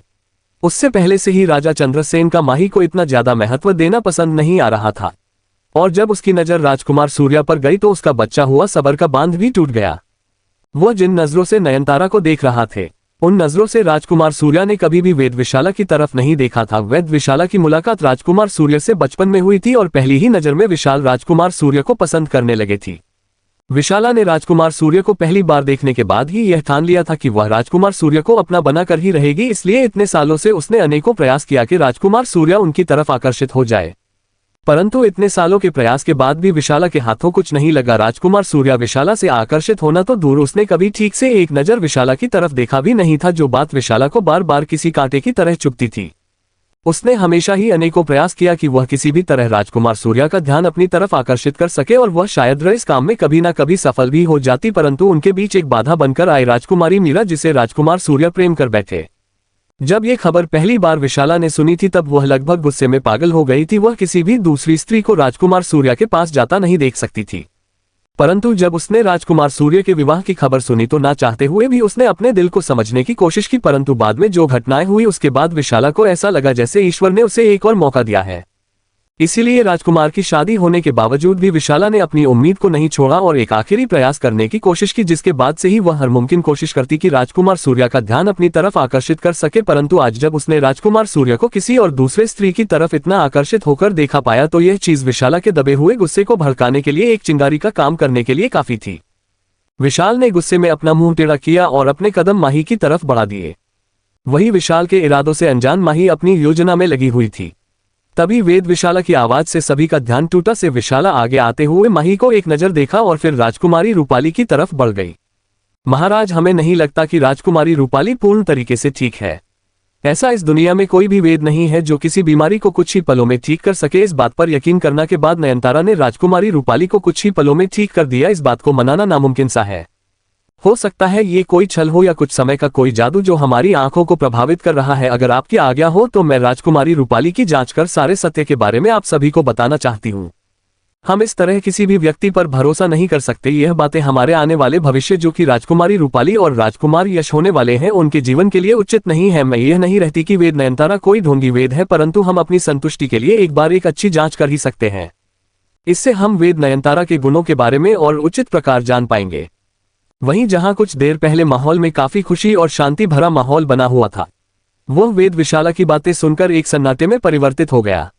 इस बात पर तो यकीन राजा चंद्रसेन को भी नहीं हुआ था कि उनकी पुत्री कुछ ही समय में ठीक हो गई, परंतु जब उन्होंने अपनी आंखों से अपनी पुत्री को सही सलामत देखा तो उन्हें इस बात पर यकीन करना पड़ा कि वेद नयनतारा ने उनकी पुत्री को पूर्ण तरीके से स्वस्थ कर दिया है। परंतु अब वेद विशाल की ऐसी बातें सुनकर उनके बारे में छुपी हुई उससे शक के धागे को किसी ने चिंगारी दे दी थी। पर उन्हें इस बात का भी डर था कि अगर सच में वेद नयनतारा ने उनकी पुत्री को सही कर दिया है और वह इस तरह सभी के सामने उनकी विद्या पर शक करेंगे तो कभी ऐसा ना हो कि बाद में वह उनसे नाराज होकर राजकुमार युग का इलाज करने से बड़ा कर दे और शायद हो सकता है कि वह उनके राज्य को छोड़ दे। जिस बारे में सोते हुए इस समय महाराज काफी उलझन महसूस कर रहे थे, वही राजा चंद्रसेन के चेहरे पर आए हुए भावों को देखकर माही समझ गई कि वह क्या सोच रहे हैं। तभी माही की नजर पहली बार वेद विशाला पर गई। वह बहुत समय से इस कक्ष में आई हुई थी, परंतु माही का ध्यान आप जाकर वेद विशाला पर गया था। उसने हमेशा की तरह बहुत ही सुंदर और आकर्षित कपड़े पहने हुए थे जिससे वह किसी भी मर्द को आसानी से लुभा सकती थी। उसके वह वस्त्र और उसका शरीर इस समय बहुत ही आकर्षित और भावना लग रहा था जिसे शायद किसी का बचपन नामुमकिन सा ही था। तभी माही ने कुछ सोचते हुए राजा चंद्रसेन की तरफ देखा और अपना सर झुकाते हुए कहा, महाराज, हम भी आपसे यही कहना चाहते थे। आप एक बार अपने यहाँ के सबसे वरिष्ठ गुरुओं को बुलाकर राजकुमारी रूपाली की जांच करवा सकते हैं, ताकि अगर मुझसे कोई गलती हुई हो तो मैं उसको सुधार सकूं। वही राजकुमारी रूपाली जो बाहर के कक्ष में आने से चुप हो गई थी, वह बस अपना सर झुकाए उसकी सारी बातें सुन रही थी। जब उसने माही की आखिरी बातें सुनी तो अचानक ही उसकी आंखें चमक उठी। अगर उसके पिता ने वरिष्ठ गुरुओं को यहाँ बुलाया तो हो सकता है वह माही द्वारा दिए गए उससे एटीट्यूड की सच्चाई पता लगा सके कि उसने उसकी बीमारी को सिर्फ कुछ समय के लिए ही ठीक किया है, और अगर ऐसा हुआ तो जरूर भी को कठिन दर्द प्राप्त होगा। और यही रूपाली के लिए सबसे अच्छा मौका होगा कि वह सभी को माही की सच्चाई बता सके और उसने किस तरह से प्रताड़ित किया है। वह सारी बातें बता सकती है, क्योंकि अगर अभी उसने अपने पिता अपने भाई को अभी कुछ बताने की कोशिश की तो हो सकता है उसका परिणाम रूपाली को बहुत ही बड़ा भुगतना है। इसके बारे में सोचते हुए रूपाली की आंखें चमक उठी। वही माही की बातें सुनकर राजा चंद्रसेन ने एक उलझन भरी चेहरे के साथ माही की तरफ देखा, जो इस समय बहुत ही शांत और धैर्यवान नजर आ रही थी। जिन्हें देख उन्होंने एक गहरी सांस ली और अपने पास खड़े अपने मुख्य सैनिक को बुलाकर उन्हें राजवैद्य को बुलाने का आदेश दिया। इस समय माहौल में एक अजीब सी शांति पाश्चरी हुई थी। इसका कारण थी वेद विशाल। इस बीच उन्होंने बहुत से ऐसे शब्द कहे थे जो किसी को भी अच्छे नहीं लग रहे थे। वही राजकुमार सूर्य को समझ ही नहीं आ रहा था कि आखिर वेद विशाला करना क्या चाहती है। क्या वह ये साबित करना चाहती है कि वह जिस बीमारी का इलाज नहीं कर सकती वह कोई नहीं कर सकता, या फिर वह अपना इतना मानसिक संतुलन खो चुकी है कि वह भूल चुकी है कि वह सूर्यगढ़ राज्य में नहीं अपितु समुद्र राज्य में है। जिस बारे में सोचते हुए राजकुमार सूर्या ने थोड़े गुस्से में वेद विशाला की तरफ देखा, परंतु वेद विशाला तो अपने ख्वाबों की दुनिया में इतनी खो चुकी थी कि उसने ध्यान ही नहीं दिया कि वहां बैठे सभी लोग उसे बहुत ही अजीब और नीची नजरों से देखने लगे हैं। अपने तो बस यही लग रहा था कि कुछ देर में जब महागुरु आ जाएंगे तो वह जाकर उनके सामने उसे झूठी वेद की सारी सच्चाई बता देंगे कि उसने जो भी कुछ किया है वह सिर्फ छल है। इसके बाद वह माही को एक अच्छा सबक सिखा सकते थे। इसी बारे में सोचते हुए वेद विशाला अपने मन ही मन बहुत खुश हुए जा रही थी। उसने एक गुरूर भरे चेहरे के साथ माही की तरफ देखा और कई बार उसे नीचा दिखाने की कोशिश की। उसने राजकुमार विक्रम की तरफ देखते हुए अपने शब्दों को आगे बढ़ते हुए कहा, राजकुमार, आपको नहीं लगता कि आजकल ऐसे बहुत सेट होंगे लोग हैं जो लोगों के प्रशंसा पाने के लिए किसी भी हद तक जा सकते हैं। वह अपने छोटे मोटे जादू को दिखाकर लोगों की आंखों में धूल झोंकते हैं, पर शायद उन्हें नहीं पता कि अगर वह इसी तरह की चीज एक बड़े और महान राज्य के साथ करेंगे तो इस चीज का परिणाम उन्हें कितना खतरनाक रोक सकता है। वही माही जो इस पूरे समय में चुपचाप शांति से कुर्सी पर बैठी अपने पास रखे चाय के प्याले को घूम रही थी, वह विशाला के सारे तानों को अच्छी तरह समझ रही थी। पर इस समय माही ने कुछ नहीं कहा। उसके चेहरे पर इस वक्त एक बहुत ही रहस्यमयी मुस्कान बनी हुई थी जो उसे मुखौटे के कारण किसी को नजर नहीं आ रही थी। यह कुछ ऐसा था जैसे माही को पता हो गई यह सब होने वाला है। आगे स्टोरी और भी इंटरेस्टिंग है, आपको बहुत मजा आने वाला है, तो इसका नेक्स्ट एपिसोड देखना बिल्कुल ना भूले और चैनल को अपने प्यारे प्यारे हाथों से लाइक और सब्सक्राइब कर लें और अपने दोस्तों को शेयर करना बिल्कुल ना भूले और अपना प्यार भरा कमेंट जरूर करें और दोस्तों कम से कम 200 लाइक का टारगेट पूरा कर दे। मिलते हैं नेक्स्ट एपिसोड में।